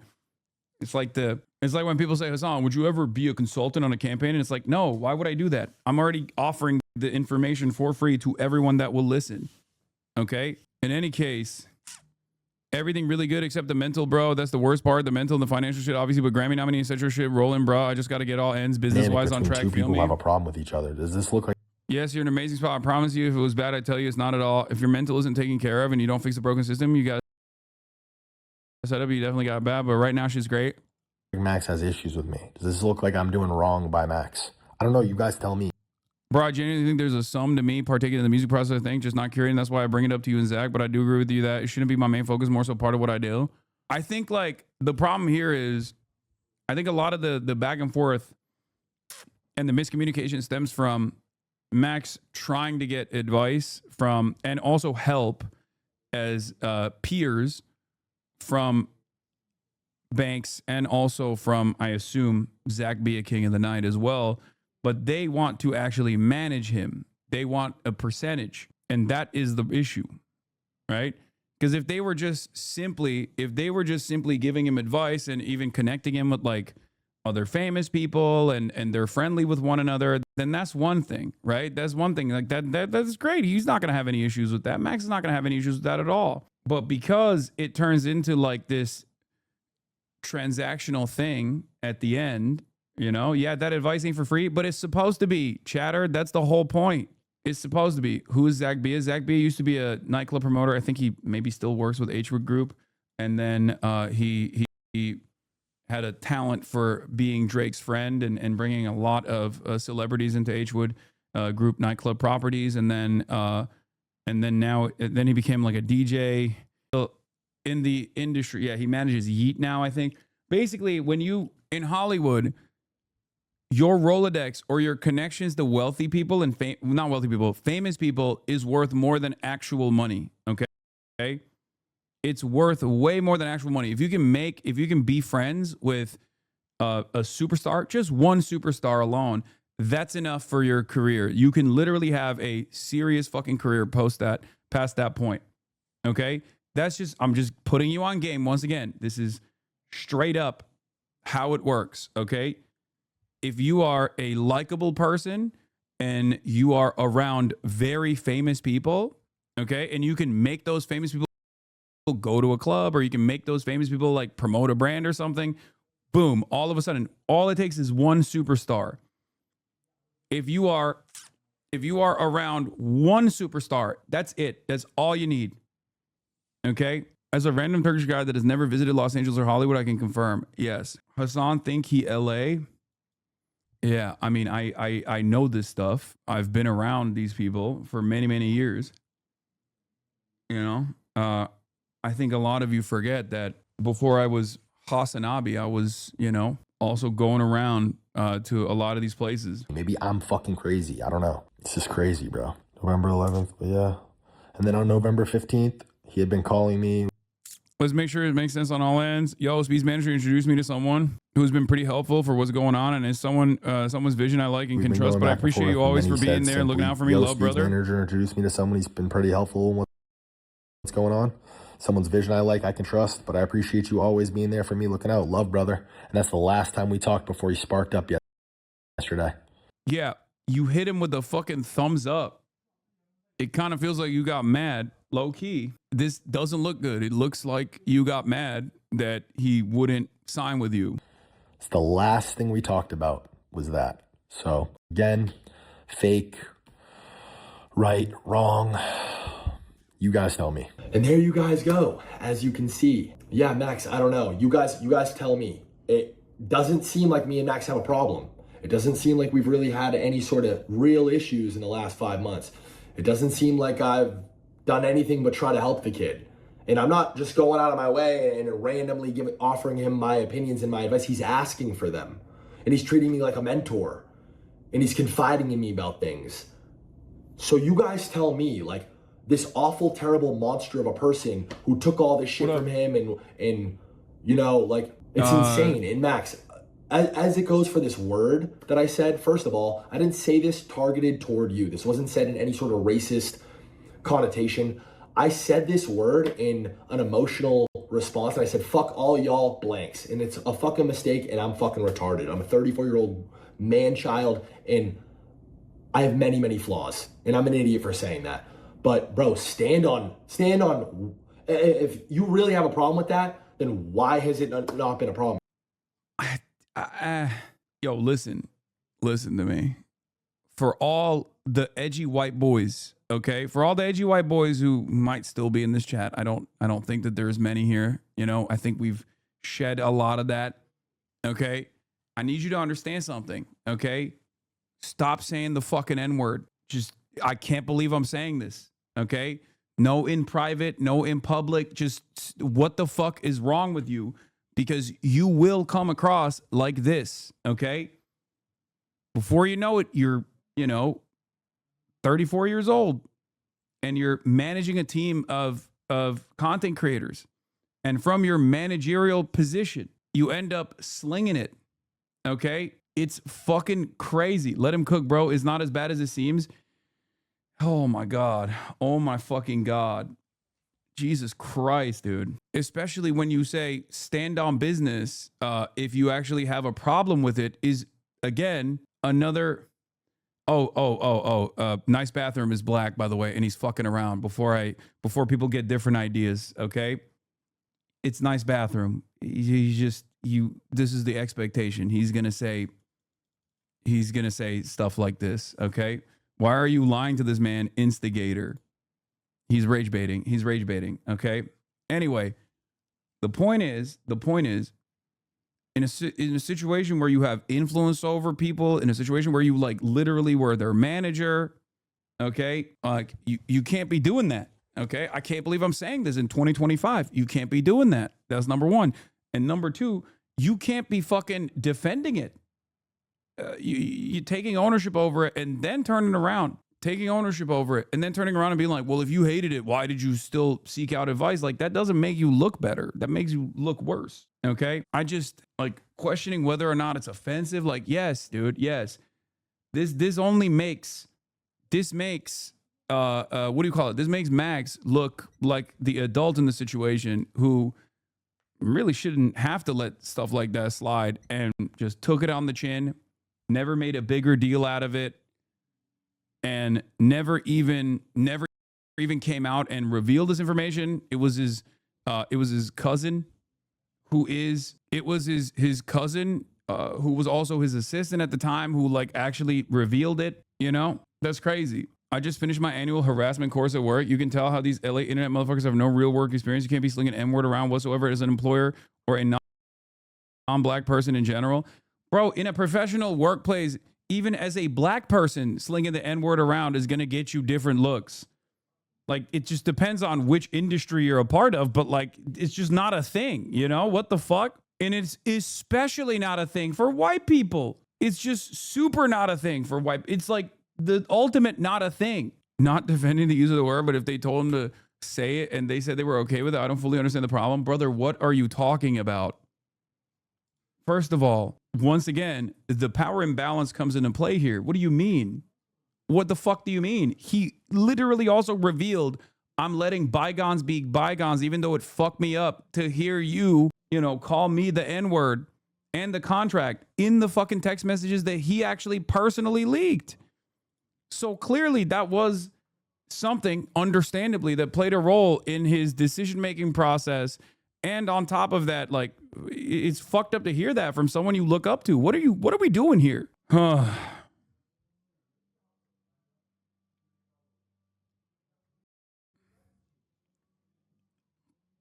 Nah, bro is going to clarify all of this. Y'all are overreacting. Shut the fuck up, nice bathroom. For the last 5 months. If you really have a problem with that, why have you told me multiple times I don't have a problem with that? We're good. Obviously. If you really have a problem with that, and I can say this, Ron, last subathon, fucking said it. Muted his mic and said it. The chat laughed, and everybody told him to say it, and he said it. Lacey has admitted to saying it publicly. You know this. So why isn't that a problem? Bro, that doesn't make it. Oh my God, what is happening? Bro, again, you're 34 years old. I can't believe you're doing this. Holy fuck. Bro. Listen to black voices, you racist Turk. I know. I'm not listening to at least one black voice in my chat. Nice bathroom. I am not listening to you. Okay. This is your man's nice bathroom. Okay. Most people don't even know that he's joking. Okay. What's new? See, he's clarifying it. It's just, here's a really good standard to apply. Not saying it at all. Okay. That's a really solid standard to apply in every single circumstance. There is no like, oh, what's the acceptable, appropriate like situation? I don't understand it. I genuinely do not understand it. Is the absolute fucking dumbest hill to die on. It doesn't make any sense. And you will look like a clown when you are defending this in the marketplace of ideas. Like is one of the lamest fucking things on the planet to actively entertain. Okay? Lamau myth. If a grown man has that many of those fucking Klaus dolls, he cannot be trusted. What up, myth? I knew Hasan was not an ally. Yes, I'm not. As a PhD recipient in racism, trust my opinion on this. Okay? I'm the top racist. Stop with this bullshit. It's crazy. Cause slander. And I fucking despise the cause dolls. I'm going to be honest with you. I think it's like, yeah, I'm ranked. I have high elo racism. Okay? I almost won Anti-Semite of the Year last year. I lost to Candace Owens. Okay? Don't come for me. I do the highest elo of racism possible. I need you to fucking stop testing me. Okay? I'm radiant. All jokes aside though, I mean, this is so crazy. This is the craziest conversation to have. And it immediately makes every environment where this conversation is being had a worse place overall. I fucking despise it. And the reason why I despise it so much is because instantly, okay, as soon as this conversation is had, you find out the true, the real, you find out who the real ones are, basically. You see there is this thing inside of a lot of white boys who don't grow up, okay, who just have this little bug in their head, okay? They have this little demon on one of their shoulders going, yeah, let's have a logical debate about the ethics of saying the N-word. Why can't people say it? It's literally a filter. Yes, it's a filter for white people. It's fucking crazy. It is one of the dumbest. Isn't that literally all of face viewership though? Sure. Who gives a fuck? Okay. Do you go to those people? Do you go to those people with I don't know, best standards and practices?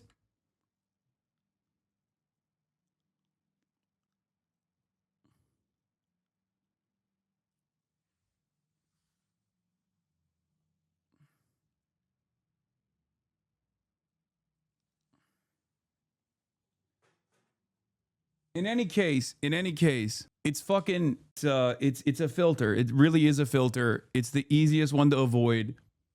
And if you even feel, okay, if you feel that little insect in your mind or that little devil on your shoulder, why is see, he's doing it. See, I knew it, dude. I fucking knew it. Always. There's always a guy who comes in and goes, this is opening the door. I'm telling you. That's why I said this is like a bomb, okay? This is like a grenade that you toss into a fucking room. It'll never be the same. In an environment, no matter how woke it might be, in an environment that is primarily Caucasian, okay? Overwhelming majority, super majority Caucasian, the moment that you have a conversation about the N-word, there are always going to be motherfuckers who say, you know, I'm all in favor of white people not saying it, but maybe black people should stop saying it too. I hate that shit. Okay? Now, let me thump these quirked up white boys on the forehead real quick. It's just like, I think that guy's joking, not gonna lie. No, there is always a little brainworm that says, hey, let's have this debate. Okay? Let's have this fucking debate. Our vocabulary is crazy.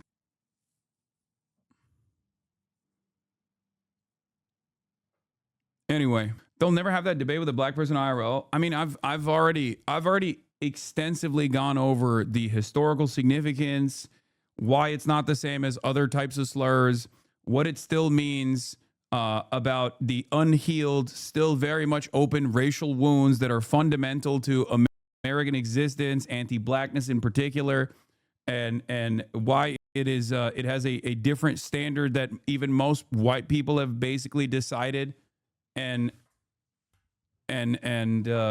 recognize. It's one of the few things. It's like basically a throwaway. My point always was, look, I've jokingly in the past talked about this, but it's like, listen, if you want to take away the power, okay, from this word alone, which is an immediate reminder of the racialized hierarchy that has historically existed in America and still certainly exists in contemporary American society, then you got to do reparations and at least like maybe a decade of enslavement of white people. Okay. That's it. That's the pass. At least a decade, which is, again, not 400 years, but at least a decade of white enslavement then. Like, you just can't, there is no tit for tat. And even then, it's like, it's not the same. Remember, okay? Not 400 years, at least a decade of white enslavement and reparations on top of that. I don't think that's a bargain that many people are going to entertain, okay? I don't think you want to say the N-word that bad. If you want to take away the power, and this doesn't even, again, justify it, right? This doesn't even like equalize the situation. We had 8 years. It was the Obama administration. Yeah. White enslavement for the 8 years that Obama was the president, okay? That's the reason why it's not just a word, okay? The need to have non-exclusivity for the N-word is driven by the colonizer mentality. Yeah, it's just like for a lot of people who have never been told no, right? Like, that's what it is. Also, it's kind of crazy that these guys are all going live at the same time. I feel like it's eating away at each other's viewership, no? Or is it just Jason who's live? It's probably going to be a joint stream, or maybe all three in one room. Plot twist is a group chat. But yeah, I mean, look, it's one of the lamest conversations to have. When you say that, they are going to use you as an example to speak on behalf of a manufactured subset of white people. They will point at you joking to say that white guilt is a virus or some shit. Do not give these racist pieces of shit ammo. I appreciate the work you do. I just know bad faith people are going to try and use this extreme example to empower their shameless nature. Yeah, they're going to do that regardless. The point is, stigma actually fucking works, okay? Overall, social stigma actually fucking works. And that's precisely the reason why you got to kind of do that, okay? You got to just be like, be cool. That sucks. Don't do that. These are cool things that you can do. These are successful ways of trying to stop people in your immediate vicinity from actually taking part in this kind of thing. And like, this is a great example of what happens when someone doesn't check you and you are out and about with, you know, you're out and about and you haven't been checked. So now you think you can do stuff like this, and then when you're met with a lot of scrutiny from the larger public, the public at large, all of a sudden it turns into something different. All of a sudden you do get that public shaming. There is no utilization, no justification for it. I think it's fucking ridiculous. It was really fucking annoying when people were talking about Kai Cenat too, like Tav calling Kai Cenat the N-word. It's insane. I do think that we got to bring shame back a little bit. There needs to be a little bit of social stigma around this stuff. Okay. It's better for everybody overall to maintain a little bit of social stigma around this stuff. Kai Cenat also broke up with his girlfriend apparently. But I can't believe that you can't, like, I can't believe that we just have nothing. Like, there's nothing that you can, there's nothing that's sacred anymore. Okay. Jesus Christ. She cheated on him with NBA YoungBoy. I saw some accounts posting about that stuff. Yeah, but I don't know if that's the case. I don't think that's the case. Bro, play the video a little bit longer. He clears it up, man. Fuck. Jesus Christ. Members in FaZe have said it in the confines, behind the scenes, off cam, in the presence of other black creators and FaZe members. And this was never a problem. It's only a problem now because it's convenient for you and for this narrative to make me look like... Bro, he literally said he was letting it go, as in it did fuck him up to hear that. How do you not? This is not a good defense. There should be no defense. The correct thing is to just not say it.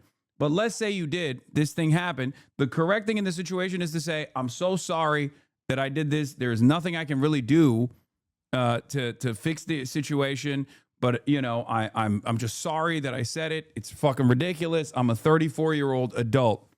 I don't understand what this, like, oh, well, other people are saying it too, and nobody had an issue with it then. Like, what the fuck? Max hasn't even mentioned it. Yeah, Max didn't even mention it. Max mentioned it to him directly in a conversation that didn't actually make him look good at all. It showed understandably that he felt some type of way about it. I don't know. 100 years ago, this word was normal. Do you know how old? Please stop. You can't say you should be stopped in a nice bathroom and then turn around and also lean into the same memes, okay? There are people here that don't understand that you guys are fucking joking. Stop baiting me, okay? All right, let's see what these guys are gonna say now, because up until this moment, we haven't really heard from the FaZe boys at all. And now they're going to speak their truth about what happened and what took place. Yeah, we're phasing down, okay? That was... All right, we good? We're all on? Should be. Hey, What's up, guys? we all on for sure? Yeah, we're good. This is crazy. There's feedback. So we're gonna try to keep this like very simple. Obviously, this isn't a joke. I know y'all see Silky is not here right now. He's in New York celebrating with his family for Christmas, which is understandable. He couldn't be here for this, but he's here on the thing. A week ago, we all stopped streaming during the last day of our marathon that we were doing.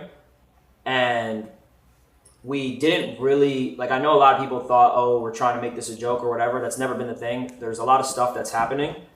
And we have decided as a group that obviously it was in our best intention to leave FaZe Clan.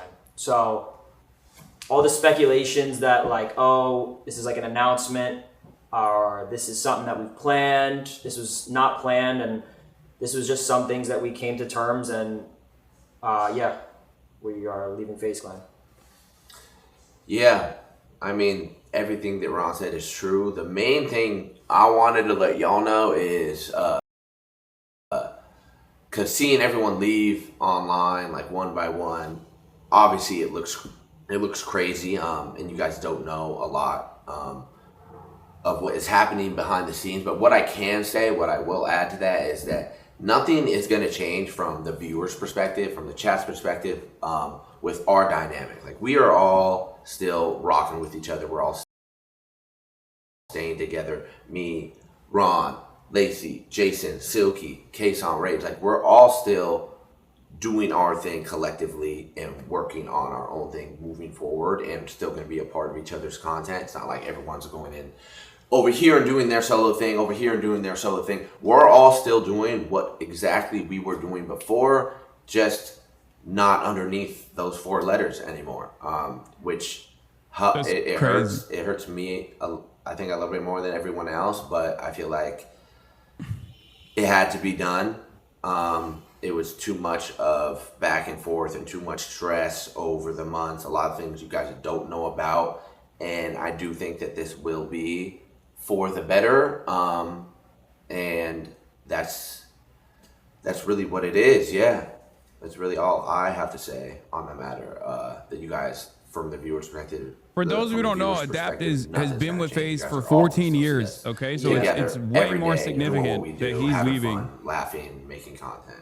I think one of the main things to add on to that is, like, one of the biggest things that we wanted to make sure, adding on to Adapt, it's kind of the same thing, but it's like, our main intention is to make content, to hang with each other and just produce content. To entertain. Literally just to entertain, and that's what we plan on doing moving forward. And the name that we had, obviously, is just not what we're going to be under, but nothing's changing. Like, I know a lot of people made a lot of speculations. Okay, are they going to split? They all going to go on our solo, whatever it might be. Are they going to make another group? We don't have any plans on anything right now besides just staying together and just making content. Yeah. We don't know what the future holds, and honestly, you can't really expect us to. I mean, it's been a super emotional last week for all of us. But what we do know, like they said, is we're going to be sticking together, making content, having fun every single day, and you guys can be a part of whatever we decide to build from here, from the start. Yeah, and I think these past couple months, I can speak for myself and say we haven't been putting 100% into our content due to all the stuff happening behind the scenes. But moving forward, and into the future, I can confidently say that 2026 is going to be our best year because we can focus on purely entertaining. Yeah. Being the best version of ourselves. The fuck? Yeah, I mean, that's just the main thing right now, to be honest. Is everything good? We can talk. Yeah. That's good. Yeah. I know I'm glad people that expect my us to come on chat, here and, my the whole community internet's of filled with fucking drama 35-year-olds right make now. the same We're exact not gonna joke do that or give that any their attention. community We makes. just want to move forward as a unit and keep it pushing and just stick together. This whole thing we're not going to let it tear us apart. This thing has made us stronger. We've sat here for hours just hanging out, talking, chilling. It's More than it's hours. strengthened It's our honestly friendships made us and- better Yeah, as it a really group. has. It truly has. For days, months, like before the Minecraft marathon, before the subathon, we were dealing with this exact shit, and it was kind of building up and building up and building up. And recently, I guess you could say it was the straw that broke the camel's back, where we were all like, all right, it's time. And it sucks. Yeah, it sucks for me. I grew up a huge FaZe fan, loving FaZe, got to be a part of FaZe, every era of it, woo woo woo, whatever. And I mean, at least I could say that I tried, that we all tried, and that we all did pretty fucking well. We won Org of the Year back-to-back years, ending on a back-to-back Org of the Year, and now we can move on together and do our own thing, where we feel like we can make the decisions we want to make. And move I guess how the we next wanna phase move in their lives is going to without, be any better repercussions contracts or And anything. it's that you ours. can It's get it's out of ours. collective action Yeah. and feel like taking that'll only ownership motivate over me your own all work. of us to 100%. be For the sure. best. 100%. I think We're it's just- excited, man. We're really excited. That's Ready. one thing we can say. Yeah, and I appreciate you guys all for being patient with us. I know we kind of abruptly stopped the Ismas Yeah, none of it. We didn't with no updates. We didn't want to make it seem like we're abandoning anyone. We didn't want to make it seem like we're abandoning anyone, and no one was like over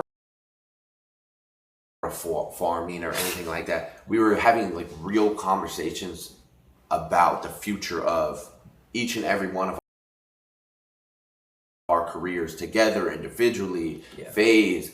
A lot of this shit was really heavy. We were up to like 3-4 a.m. some nights after being up all day trying to figure this shit out. And We just wanted to make it work, and this was the solution, to be honest. And yeah, because like I said, and I feel like I said this multiple times throughout different speeches and on my stream, is what made FaZe always FaZe was the people who were inside of it. And that was us. We were the people who were inside of FaZe, and that's what FaZe was. It was us, and we are leaving, and we're going to still be able to do what we want to do regardless. That was my number one thing. As long as we can all leave and collectively still be in each other's lives, in each other's content, be a part of Living together, all that, then we're good, and the viewers will be good, the chat will be good, and nothing's going to change. It's just that simple fact. And like, to cut, not to like end it, but maybe end it, to like anyone who obviously supported all of us. Thank you guys. Even when Max was a part of it, and we were their Miami house with them, with the 3712 Broad Lawn house,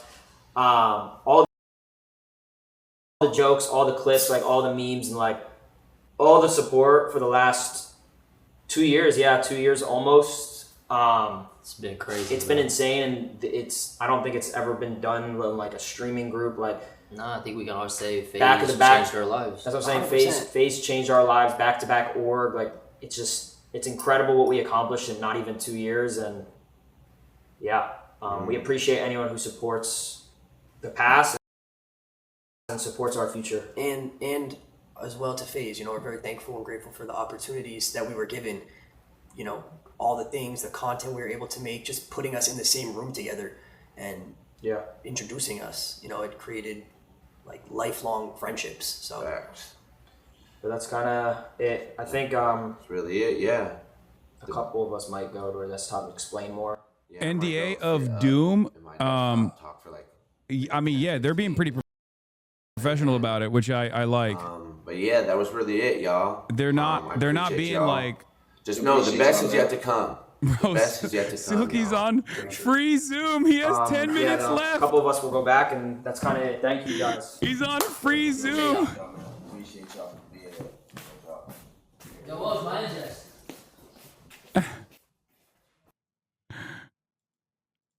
You want to just end yours, Silky?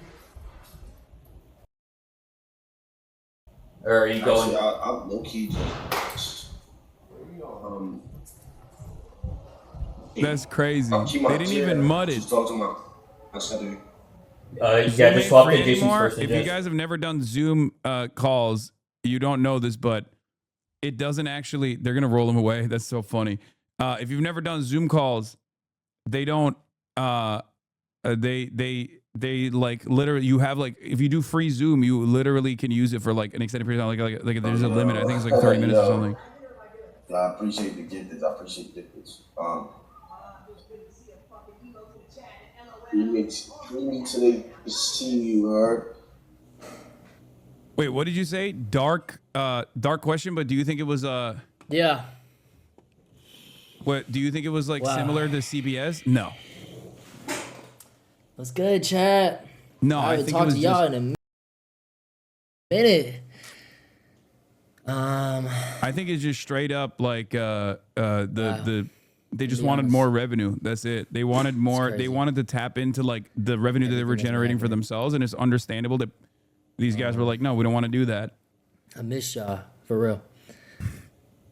No, we did not get kicked out the crib. Yeah.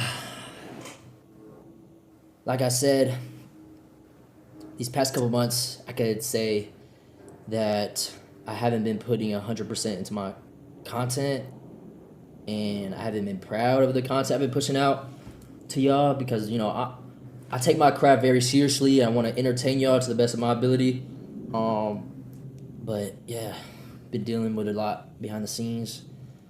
But I'm really excited for the future. I'm gonna be honest. Really excited. I can really just put 100% now.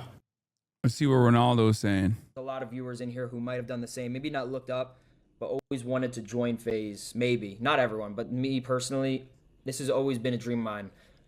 When I joined FaZe, it was such a cool moment for me because I remember back when I was 13 on Black Ops 2 or whatever, I got in lobbies with FaZe Rain, and I started crying because I was like, oh my God, I'm in a lobby with a FaZe member. I have it recorded actually on my mom's phone. She has it somewhere.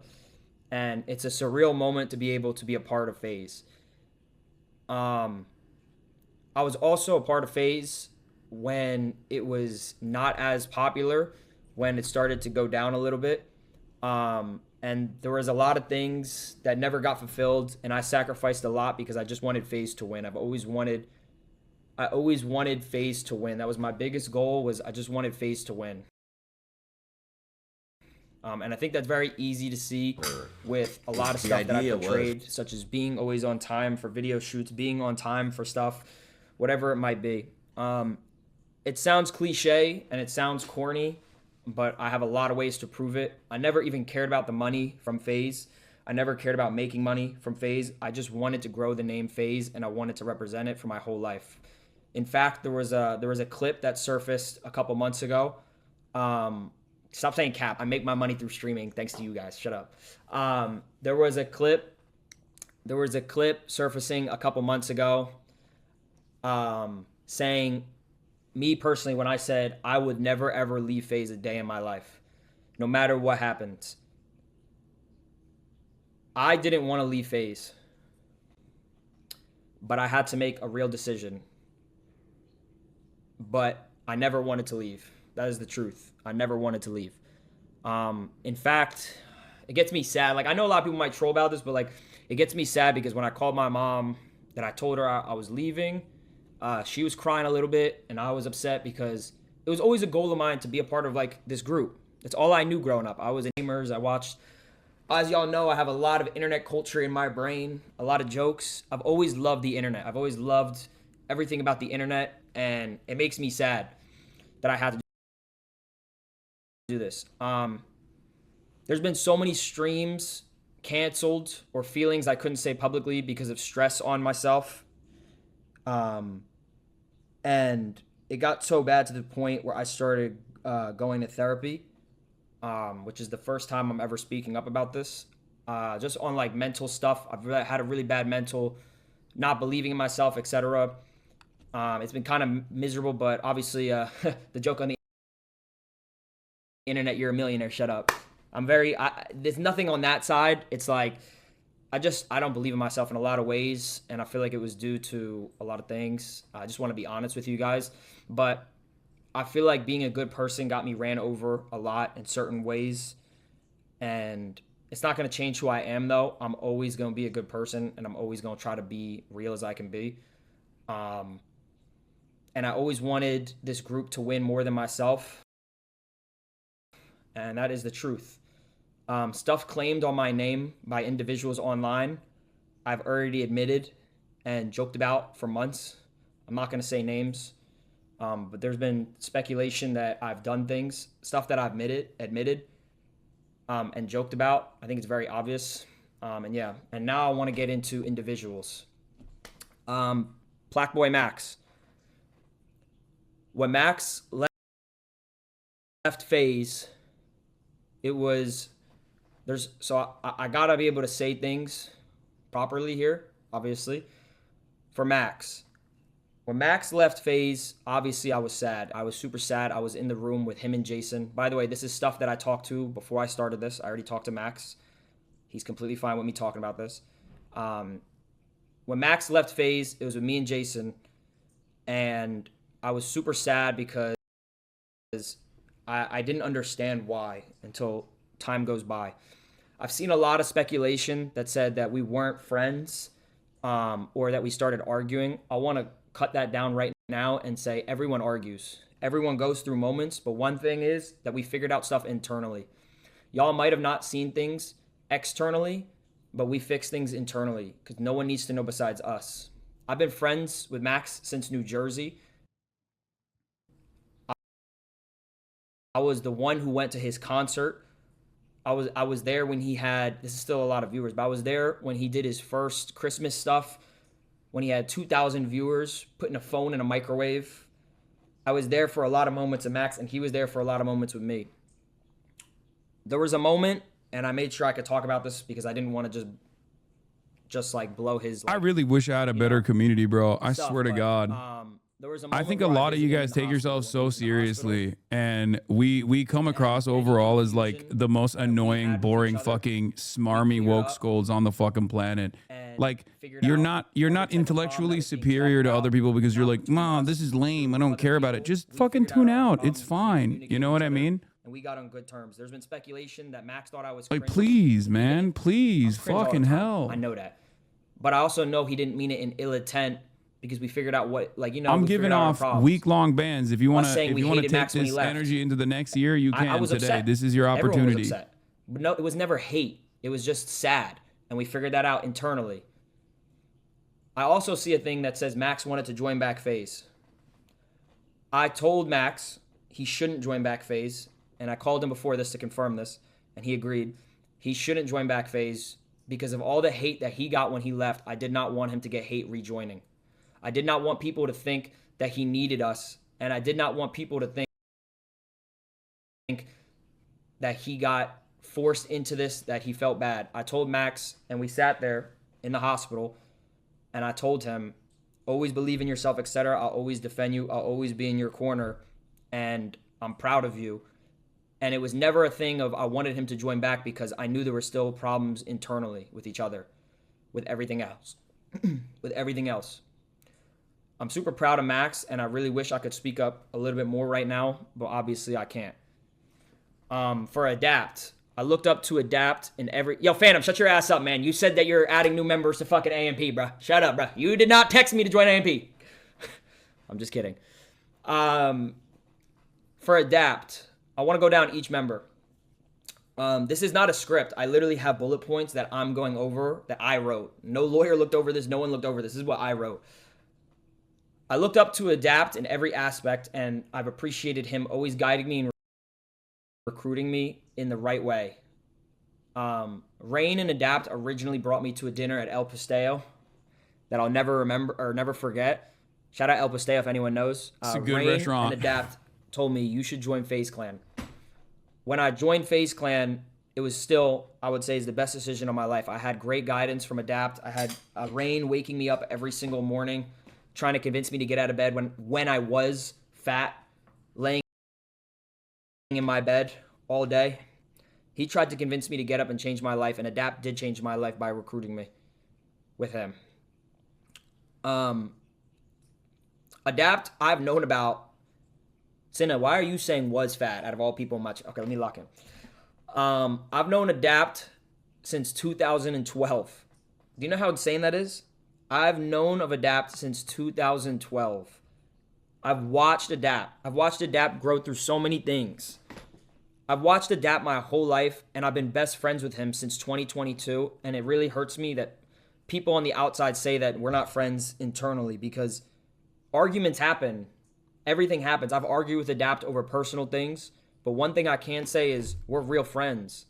This is not, we all figure out things internally, bro. And everyone here who has a friend group, there's always been problems. This is why I also went to therapy. I learned not to gossip. I learned not to judge by anything. I learned to go to the direct contact. That's one thing I learned. Okay, bro, stop saying this is like You know a what I'm labor saying? capital relations. If you don't see that, you're a left. Silky. It's Silky has fucking. taught me It's still an element of FaZe Clan drama. It's not that serious either. Please, okay. This is not about being a leftist. Not everything has to be.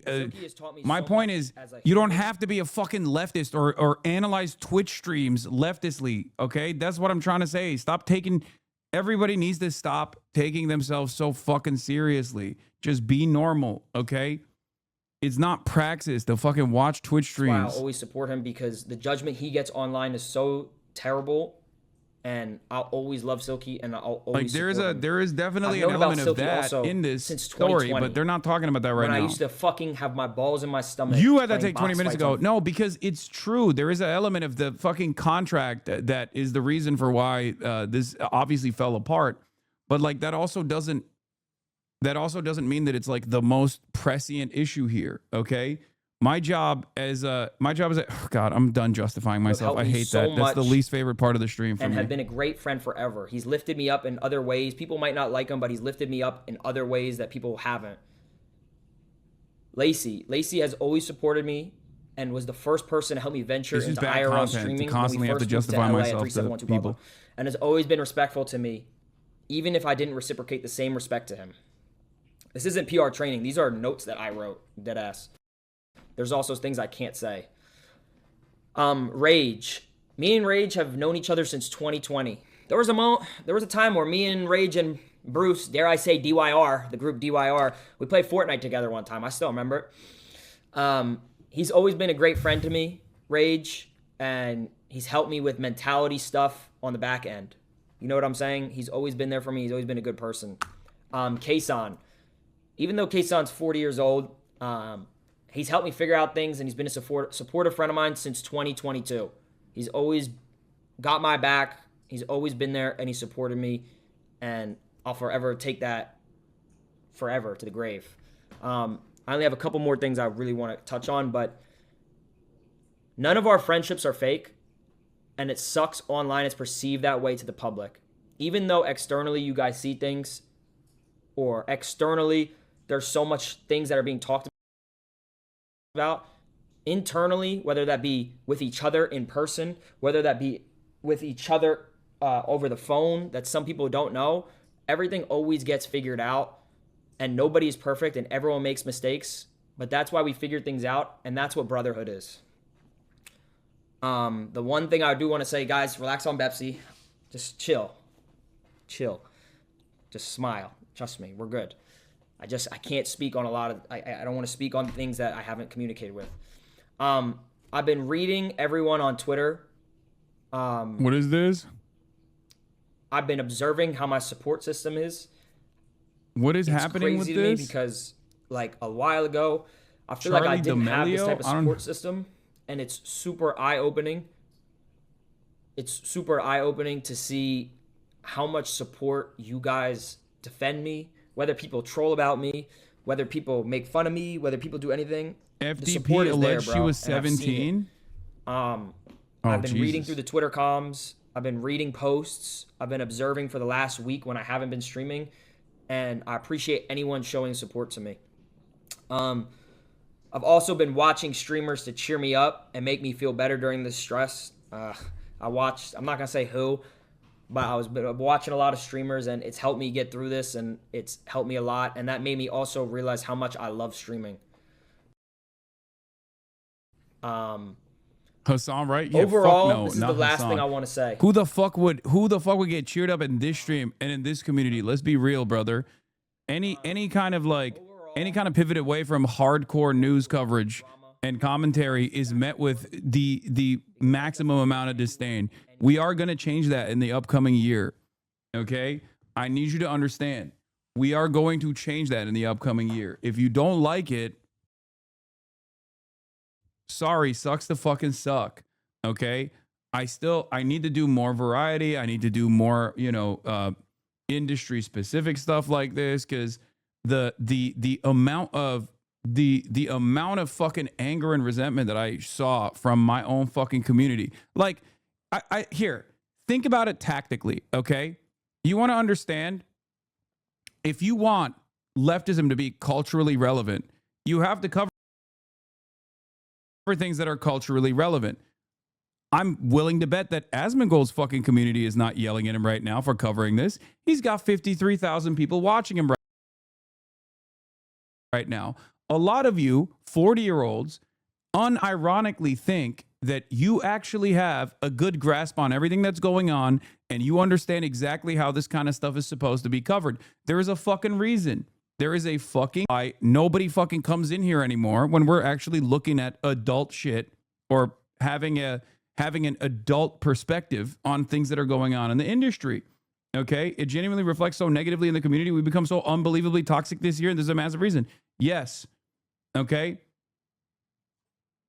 You need to understand. There, like, a lot of you personally think that you're above this kind of thing, and instead of just like quietly saying, hey man, maybe this is not for me, or maybe even trying to understand a purpose for why there is good reason for me to cover stuff like this, is instead of trying to identify it, you just want your favorite streamer to be like a sheltered, gate-kept secret. Okay? It's fucking annoying. Man, I appreciate all the subs. Thank you for the 67 gifted. Kev season, thank you so much. Thank you to anyone who gifted a sub, anyone who followed, anyone who hates on me. Just thank you for being a part of any of this, man. For a lot of people who tune in, into this stuff from afar, to be like, oh, I want to hear what this guy's perspective is on this issue, for example, they see the chat light the fuck up and they go, oh, this community is unnecessarily intense. I'm going to fucking leave. Go a little easy, okay? You know what I'm saying? Understand that there is some stuff to talk about. And that's it. You can't be doing Yeah, that. man. I love you boys so fucking much. You can't be doing that. If you do that, then others who don't have those kinds of setbacks will look like they're more inviting. Okay? It's not dissimilar to how I always tell you guys, like, you need to be more understanding of people's shortcomings, for example. You need to be more understanding of people's, like, you need to be more understanding of people's shortcomings when they come in here and they have, like, questions and whatnot. Right? Are you blaming your chat for low viewership? No, I'm not.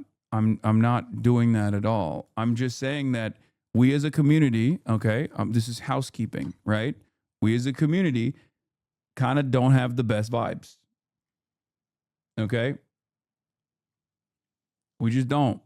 And a lot of people don't understand that a part of that is because there are a part of that is genuinely because a lot of people go fucking crazy over this shit.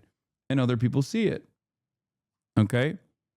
This attitude is unironically the exact thing that is very frustrating about having to deal with chat. I probably should not have actually responded to it at all.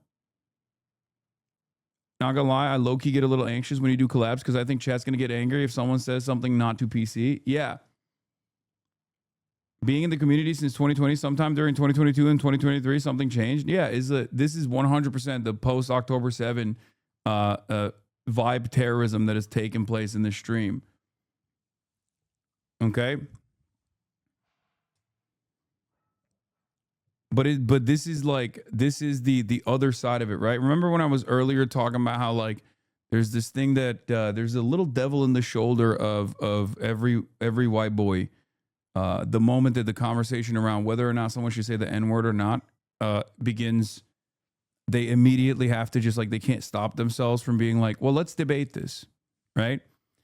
And I think for a lot of people on the left, there is this devil in their shoulder where they turn around and go, how can I misinterpret the point that he's trying to make right now in a way that actually will definitely invite the maximum maximum frustrated response, to which I do respond with, and then you go, better community starts with you, bruv, in my opinion. Yeah, well, that's the whole point. Was watching a streamer that wanted to play ball with other streamers and someone suggested you, the answer from the streamer was, and get harassed by his community? Hell no, we are seen as toxic. Yes. This is true.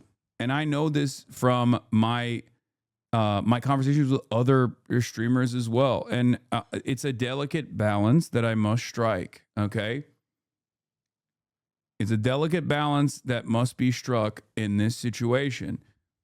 This is true. I got to strike this delicate balance. It's my fault. It's my fault for not doing it. But this is a moment where I'm telling you, I'm calling it ahead of time. I'm going to do it more. Okay? I'm going to do it more. Now, this is boring content. Me constantly fucking being annoyed at insufferable woke skulls in the chat is not great content. So let's look at our boy Adapt and what he's going through. Because like out of everyone that's like sad about leaving FaZe and stuff, as I've told you already, Adapt probably is the most Adapt probably he this is the worst for him. His whole life, a lot of the hate clip farming is you snapping at the chat to from us and at you as woke scolds.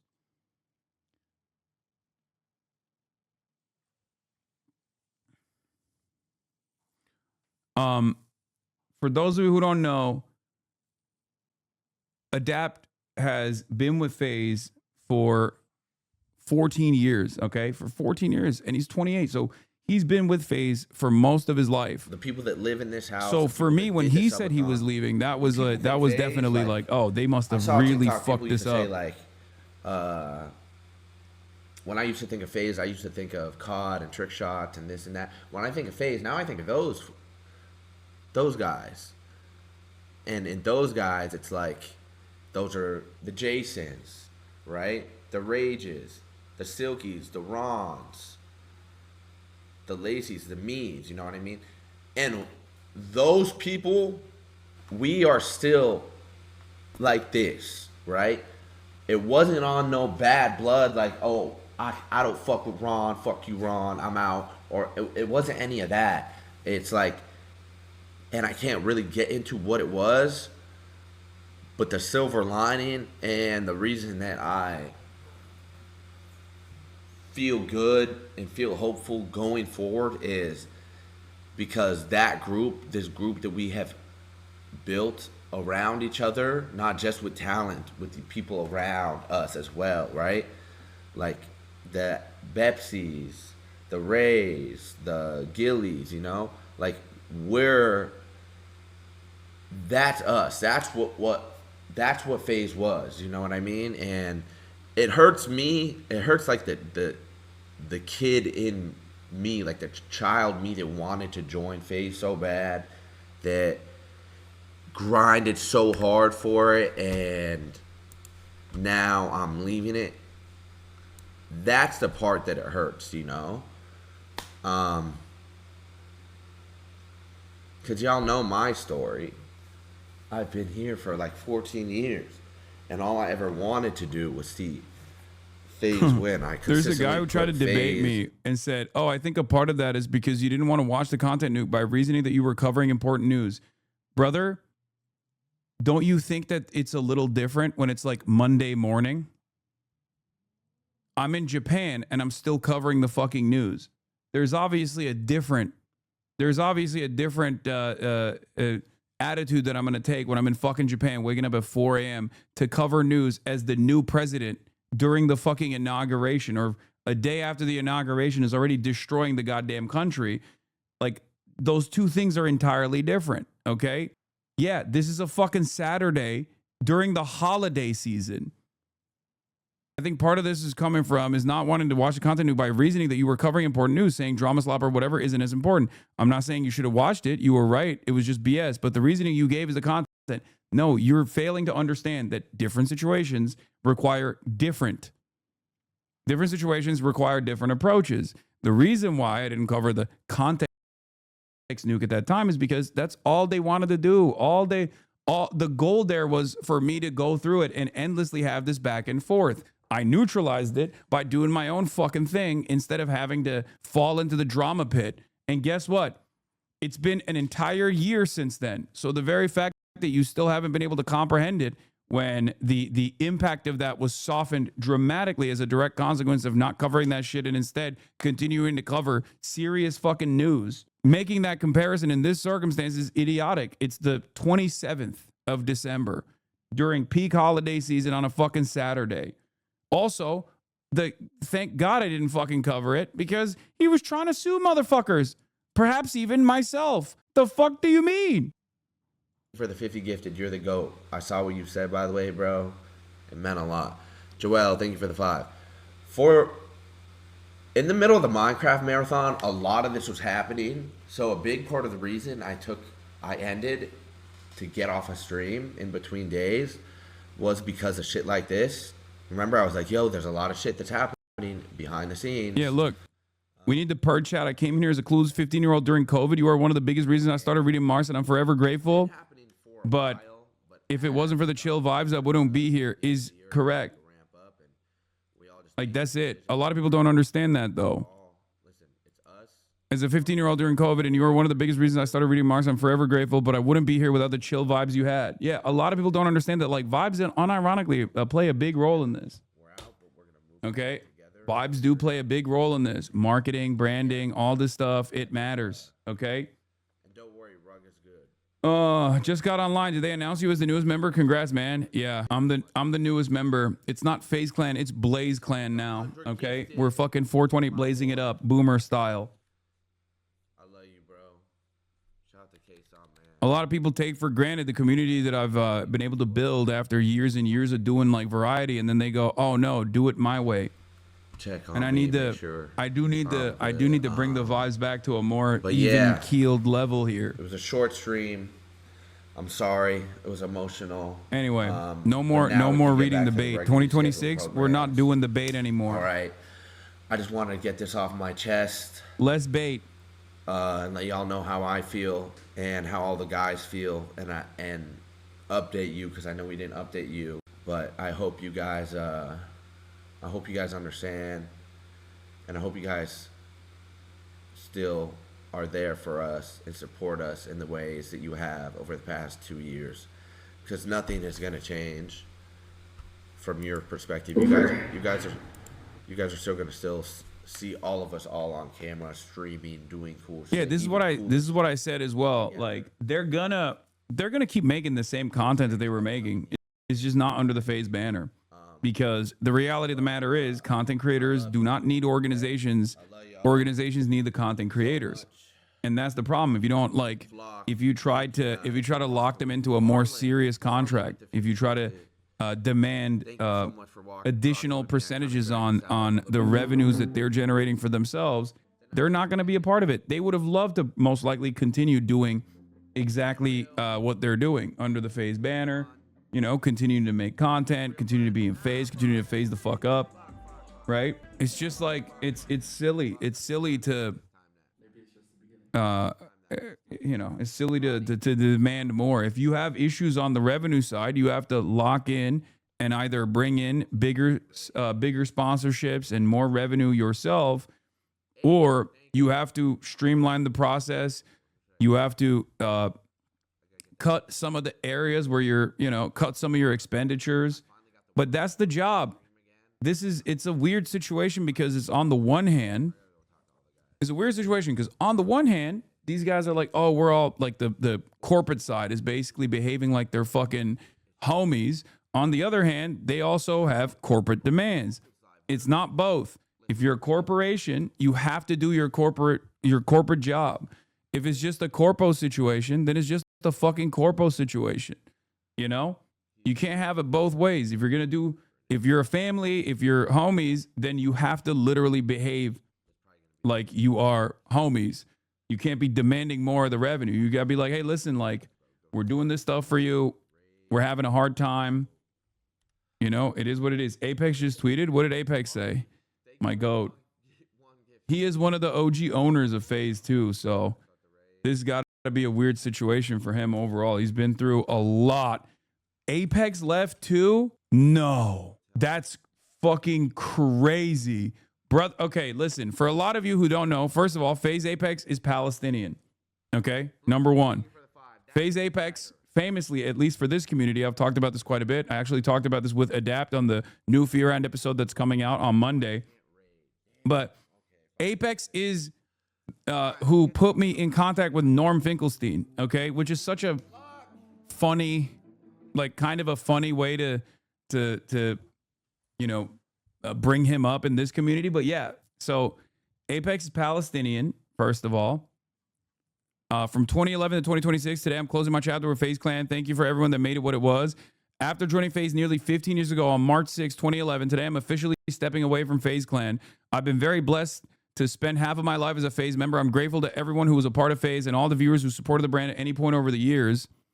I always intended to see through it to the end and do what I could to help the brand succeed, and it's finally time to close the chapter. As ownership changed over the last couple of years, the leadership shifted in a way that made it difficult for me to get involved again. I have no ownership in FaZe or any related companies and no role or influence in what comes next, but I'll always wish the brand success. I have a lot of love for everyone. I mean, like a lot of these guys were literally through, they stuck through some of the worst scandals in FaZe history. You know what I mean? Like, even if they had no role to play in the scandals themselves, they literally fucking stuck through. I have a lot of love for everyone who helped build FaZe, especially the OGs early on, and I wish I had been able to do more to keep things together over the years. I'll always be proud of what we built together and wish the best for everyone moving forward, new, old, and remaining people involved with the brand. Hashtag FaZe up for life. This is Israel's fault, no joke. Check Norm's Twitter. He said he's leaving too. Not FaZe Fink. Not FaZe Finkelstein. Yeah, no. I mean, I'm gonna slander Israel further and say, yes, Israel's at fault here. Okay? It's gotta be. There's got to be Israel at play. FaZe Pape is leaving? Elon Pape? No. Say it ain't so. Yeah, Rage, I know, left already. Who's even left at FaZe now? I don't know. I think Rug maybe. But I suspect virtually everyone. I suspect virtually everyone will leave at this point because, like, Adapt is like, he was RIP FaZe Mandela. Yeah, it's FaZe Rug and Jev, I think. And I think Swag is still FaZe Swag, who we just saw. He's also, I've played Unk Ball with him before, if you guys remember. I could have fixed all this if they gave me a fucking, I could have, your podcast co-host, by the way. Oh, that was her doing, it seems. Hasan is still part of their esports division, I think. Yeah, Hasan is no longer affiliated with the other side of the FaZe brand, but the esports side, which is like totally, it's from what I understand, totally separate from the content side. What happened yesterday when you said you were bad in management? Yeah, if only they had given me a FaZe chain, I would have fixed this up, dude. If they gave me a FaZe chain, I would have put this shit, I would have run this ship like the Navy, okay? I don't know about this Charlie D'Amelio shit, but I guess Banks was saying, wow, the ultimate line has been crossed to lie about something so disgusting and harmful, it's despicable, you guys are pure evil. For the record, I first met Charlie in April 2024, a couple weeks before her 20th birthday. Our relationship is nobody's business. It's disgusting that these people lied about it to hurt me with zero regard for how it affects her. I'm on the phone with Charlie as I type this. This is beyond unfair. Neither her or I deserve this. And again, we will be in pursuit of the truth and handling this legally moving forward. Our lawyers will be in contact with Playboy Max's team. I don't know where this came from. I don't. Yeah, run it like the Navy as in gay sex in secret. Yes. Banks is filing a lawsuit because of this. And I want to take that a step further. Put it on. God, you ain't fucked that bitch when she was 17. Now, gang, I did a little something like. Bruce said he was trying to get with her at 17 or something, allegedly. That's fucking insane. I see she's from Massachusetts too. Like, you slid in her shit. Like, yo, I miss home too. Like, I want to know how you went and fucked that bitch. I know you fucked that bitch because you carrying around like an arm trophy. Bitch can't even drink, gang. Bitch can't even drink. There was a video or picture of them holding hands when she was 17. No, I don't think she was. I think he's saying, yeah, Banks is saying that she was 20, which is still, again, you know, the fuck. Swag left too. Damn. I guess everybody left. This is wild, dude. I cannot believe how the fucking dominoes fell. I mean, this organization, and it's really funny because you're watching this live and you're probably like, why the fuck do I care about this? But like Philip DeFranco and virtually every other person is going to cover this as like major news come Monday. You know what I mean? Because this was an organization, an esports organization, a gaming organization that was that was around for 15 fucking years. Okay, 15 years. It was a cultural institution at a certain point, going from a bunch of acne-faced teenagers that were trick-shotting to like a group that basically at its peak had like, you know, fucking Snoop Dogg joining it as a marketing opportunity, that kind of thing. It was an entire era. It was a whole thing in and of itself. For a lot of people, this was pretty big. Like everyone over a certain age range is like at least watched a compilation or something like that. Maybe not you guys. I mean, clearly not many people here, but you know, you got, dude, look at this. Like this is such news that like USA Today is covering it. Okay. Bloomberg News is covering it. USA Today is covering it. It had a fucking SPAC. It had a stock.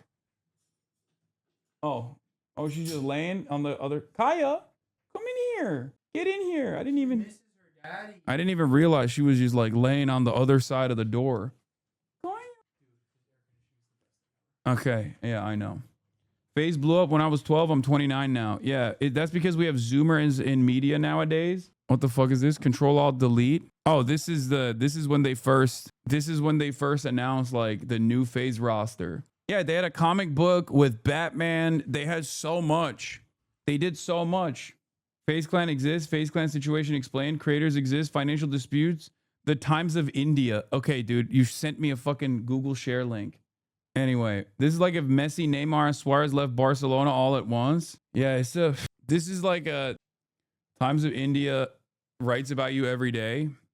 Oh, they do? Nice. Anyway, here, let's go back to the Max Banks drama. Like shit, and well, to I make gotta you go look pee. right.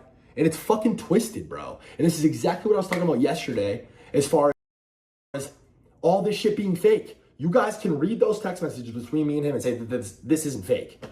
It's the definition. It's the textbook definition of fucking fake. And this is exactly what I was talking about. It's insane. Bro, in Vegas at a UFC event, I'm not going to name names. I'm not going to drag other people in. But Max's black manager at the time and other members in FaZe, black ones included, told me to rip the word. They said, yo, we're going to keep it a buck. We need to hear you rip it. I said, really? I said it. Everybody laughed. And they were drinking, and it was an experience. We're building rapport, and we're letting our guards down, and we're being vulnerable. And this is what fucking boys do. This is what actual friends do. And that's what I thought we were doing. I thought we were trying to form an actual relationship, an actual bond. I let my guard down. I said it. It wasn't a big deal then. You knew about this and have known about this, and it was never an issue. So again, it's an issue now because it's convenient, and it's just whack.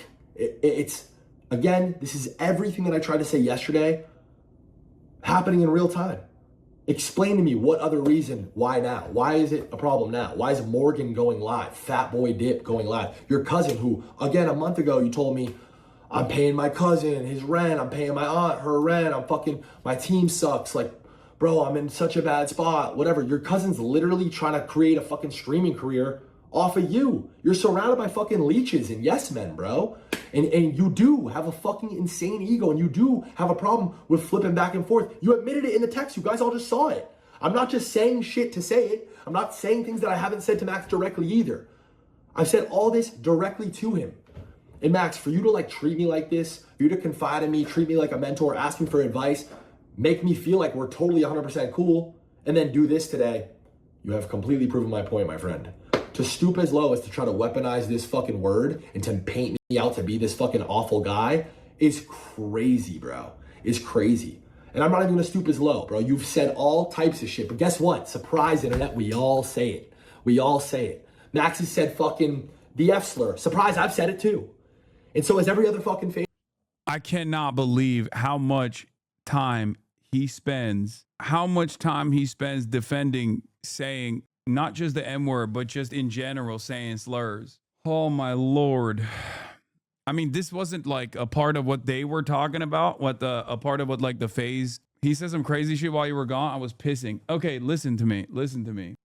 Like, ironically enough, if he had just like not done any of this stuff, if he had just not said any of this stuff and he just let bygones be bygones, like none of the phase boys that just left brought him up. Like, he's just making issues for himself. He's just creating issues for himself for no fucking reason. Like, I know there will be people that obviously look to this and think this is a brave and bold position. Okay? But you don't want those kind of motherfuckers on your side. You just don't. You do not want these kind. First of all, if you're running around defending this, like, you also limit the collaborative opportunities you have. There is going to come a point in time where I think, like, you know, the cultural forces are going to look back at this, and the new black people that you meet are going to remember this. You know, it's just like FaZe Bank's right-wing pivot 2026. Brother, what are you talking about? He already, we literally debate voting for Donald Trump. 2026 is funny. It's just, I thought that it was more so like, oh, I don't know, you just like Kamala kind of sucks, as opposed to whatever the fuck is going on here. Going live. Your cousin, who, again, a month ago, you told me, I'm paying my cousin his rent, I'm paying my aunt her rent, my team sucks. Like, bro, I'm in such a bad spot, whatever. Your cousin's literally trying to create a fucking streaming career off of you. You're surrounded by fucking leeches and yes men, bro. And you do have a fucking insane. Yeah, this is negative PR video. You're right. It's not a PR video. It's a negative PR video. You do have a problem with flipping back and forth. You admitted it in the text. You guys all just saw it. I'm not just saying shit to say it. I'm not saying things that I haven't said to Max directly either. I've said all this directly to him. And Max, for you to like treat me like this, for you to confide in me, treat me like a mentor, ask me for advice, make me feel like we're totally 100% cool, and then do this today, you have completely proven my point, my friend. To stoop as low as to try to weaponize this fucking word and to paint. I need to bring something up here, but like Max didn't do that, and weaponize this word is a ridiculous thing to say about you saying the M word, dude. What the fuck? Me out to be this fucking awful guy is crazy, bro. It's crazy. Like, I'm the victim of this situation where I said the N word when referencing a black former employee is oof. It's fucking crazy. Crazy. And I'm not even gonna stoop as low, bro. You've said all types of shit, but guess what? Surprise, internet, we all say it. You're wrong. You're wrong with this one. It's not defense. It is not defense, bro. This makes no sense. You're wrong. You're wrong. You're wrong. You're wrong with this one. Are you talking to me or are you talking to him? Are you responding to the information on your screen or are you responding to me? Say it. Max has said fucking the F slur. Surprise, I've said it too. And so has every other fucking FaZe member. And so does every other group of friends behind the scenes. You guys want to farm that? Then please be real about all of it. Please stand on business, Max. I can't believe you went live and really said, I left FaZe and y'all were on me and it was a right decision, whatever. Bro, a month ago, you asked to join back. It's crazy, bro. It's crazy, but it's convenient for you to say it now. It's easy for you to farm 100,000 viewers. It's easy for you to look right now and appeal to your community and inflate your ego even further. So that's what you do. And that's what these fucking people do. He said they made him feel like he could be vulnerable, so he said the M word. Oh my God. It's just like even outside of like what the word entails or like the power that it holds. You need to understand, like, you just look mad corny when you're defending this stuff, especially at the age of 34. Like, if you want to be corpo, you got to be corpo. You can't be corporate and also this at the same. I mean, you shouldn't be this regardless, whether you're corporate or not. But it's just, did you hear him say the N-word in this video? No, I was peeing. Did he? Trump's America. Kind of wild. He's doing this while wearing the Iron Cross human t-shirt. No, dude, that's not a fucking symbol that you're.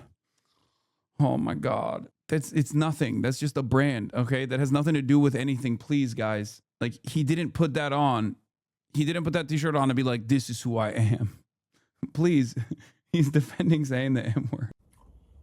Yeah, man, I don't know. I am so fucking sorry to everybody that's ever shared this name. This has been a fucking nightmare. Like I said, the last 2 days have been so painful. Rugrat, Adapt, Tommy, Norden, fucking all of you, everybody, especially all the new guys. I know a lot of you guys are fucking bummed on me. And this is really how I want to end this video. I mean, if you're joking about how ironic it is, sure. But if you're being like serious about this analysis and you think it's a dog whistle, you're crazy. These guys are going to talk tomorrow. I'd like to just like leave it at this. This is all 100% my fault. For 72 hours, the fingers have been pointed at me. This is your fault. You ruined this. You fucked this up. This is all your fault. And you're absolutely right. You're 100% right. Bro should have said nothing. Honestly, I don't understand why he said anything. You should have said nothing at all. Literally. Like, even from a PR standpoint, if I'm doing PR for Banks in this situation, I'm telling him, do not say a single fucking thing. Don't even tweet out that it's not your fault or anything like that. Don't say anything. Why would you say anything? Even without knowing all this background information that we know now, it's just the literal worst thing to get yourself involved in. Who cares if people fucking blame you? Like, when the former FaZe boys are gonna come out, they're gonna be like, oh yeah, we love FaZe. We're obviously very we're very fortunate to have been a part of something so cool.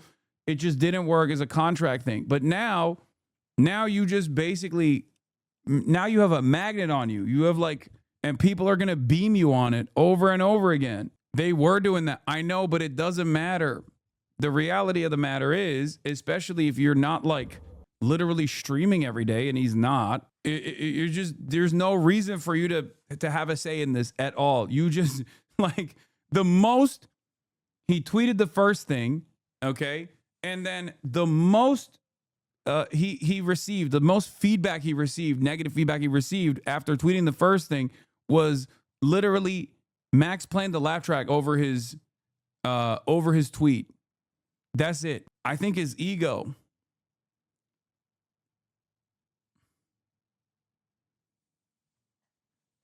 It's just like, it's just ego. It has to be. It has to be ego. Hasan, you're extending too much charitability here. No, I'm not. I'm not.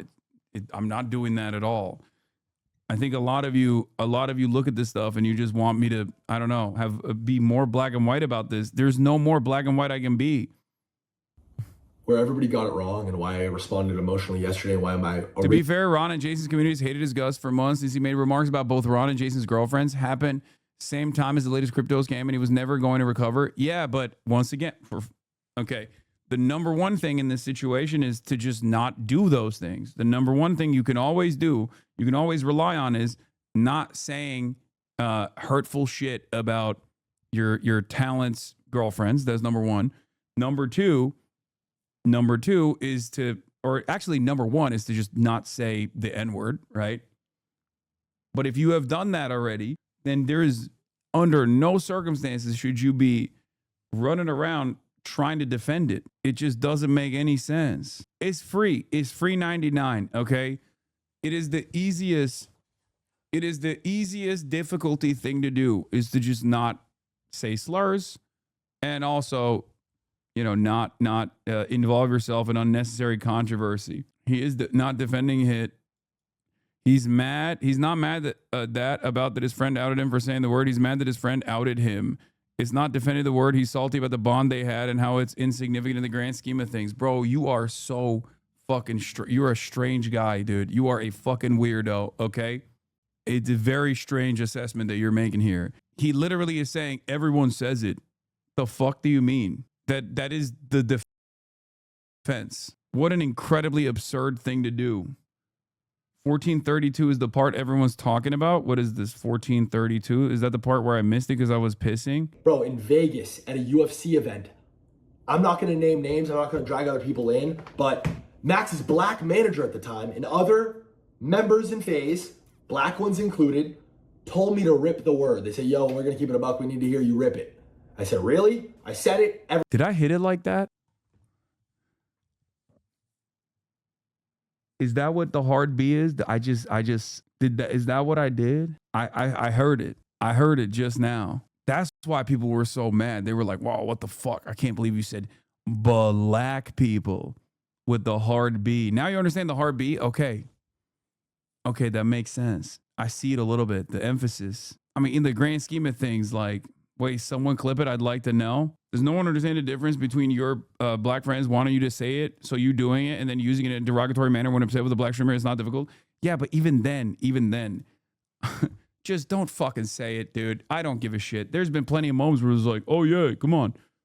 Like, there's been plenty of moments with my friends that have fucked around in a similar fashion. I just don't say it. Who gives a fuck? You control what comes out of your mouth. Like, that's it. See, you saying the hard B is worse than him being egged on to say it? Wait, what? No, I'm not saying that at all. Brother, what are you saying? This isn't even on some woke shit, I feel like. I just don't understand it. There's no need. There's no necessity. It makes no sense. It was a QTE and he failed? Yeah. Anyway, again, this is not even supposed to be something that we heard about, right? Something that we even knew about. And yet, now we do. And it's partially because he just feels hurt. And now people know a lot he's up to. And I don't think anyone's going to look at this and be like, well, I certainly think the 34-year-old in this equation who is defending saying the N-word is the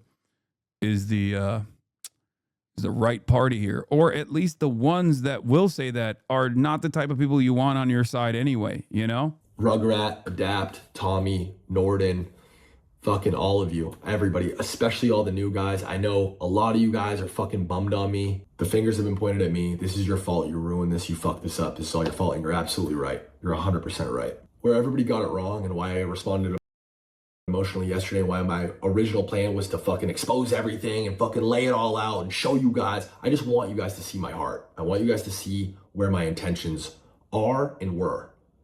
And it really, truly, and honestly was just to bring this FaZe shit back to a point that I could be fucking proud of again.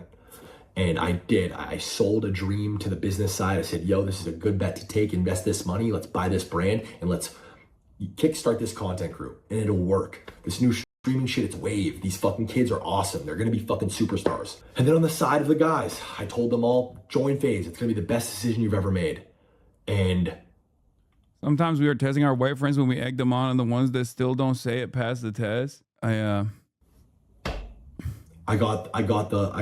couldn't build the bridge between the two. I told this side, I want you guys to own FaZe. I told this side, the guys need to own FaZe. I had these conversations and I tried my hardest in the beginning. It didn't work out, and the common denominator is me.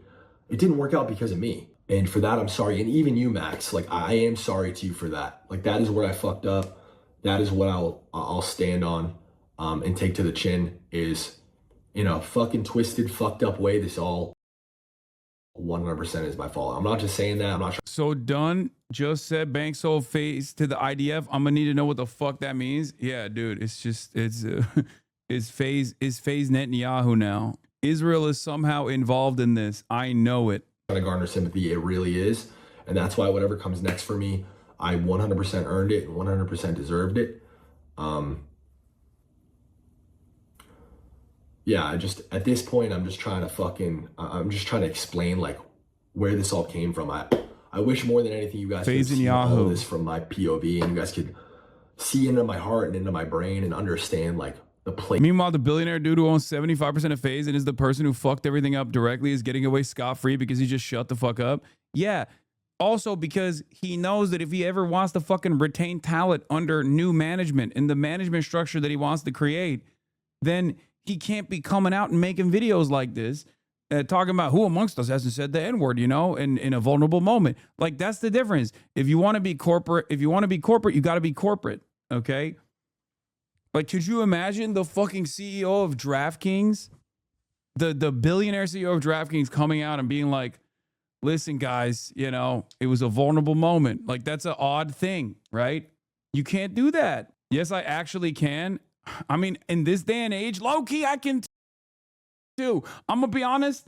It is definitely, there's still a stink of that anti-woke shit. This DraftKings dog, there's still that anti-wokeness roaming the fucking streets, you know? To be fair, the Papa John's guy struggles going a single day without saying the N-word. That's true. That is true. Except look at his career now. You know what I mean? Yeah, when you own DraftKings, you can just kill Hardscope tomorrow without batting an eyelash. I mean, yeah, but they also want to make money off that shit.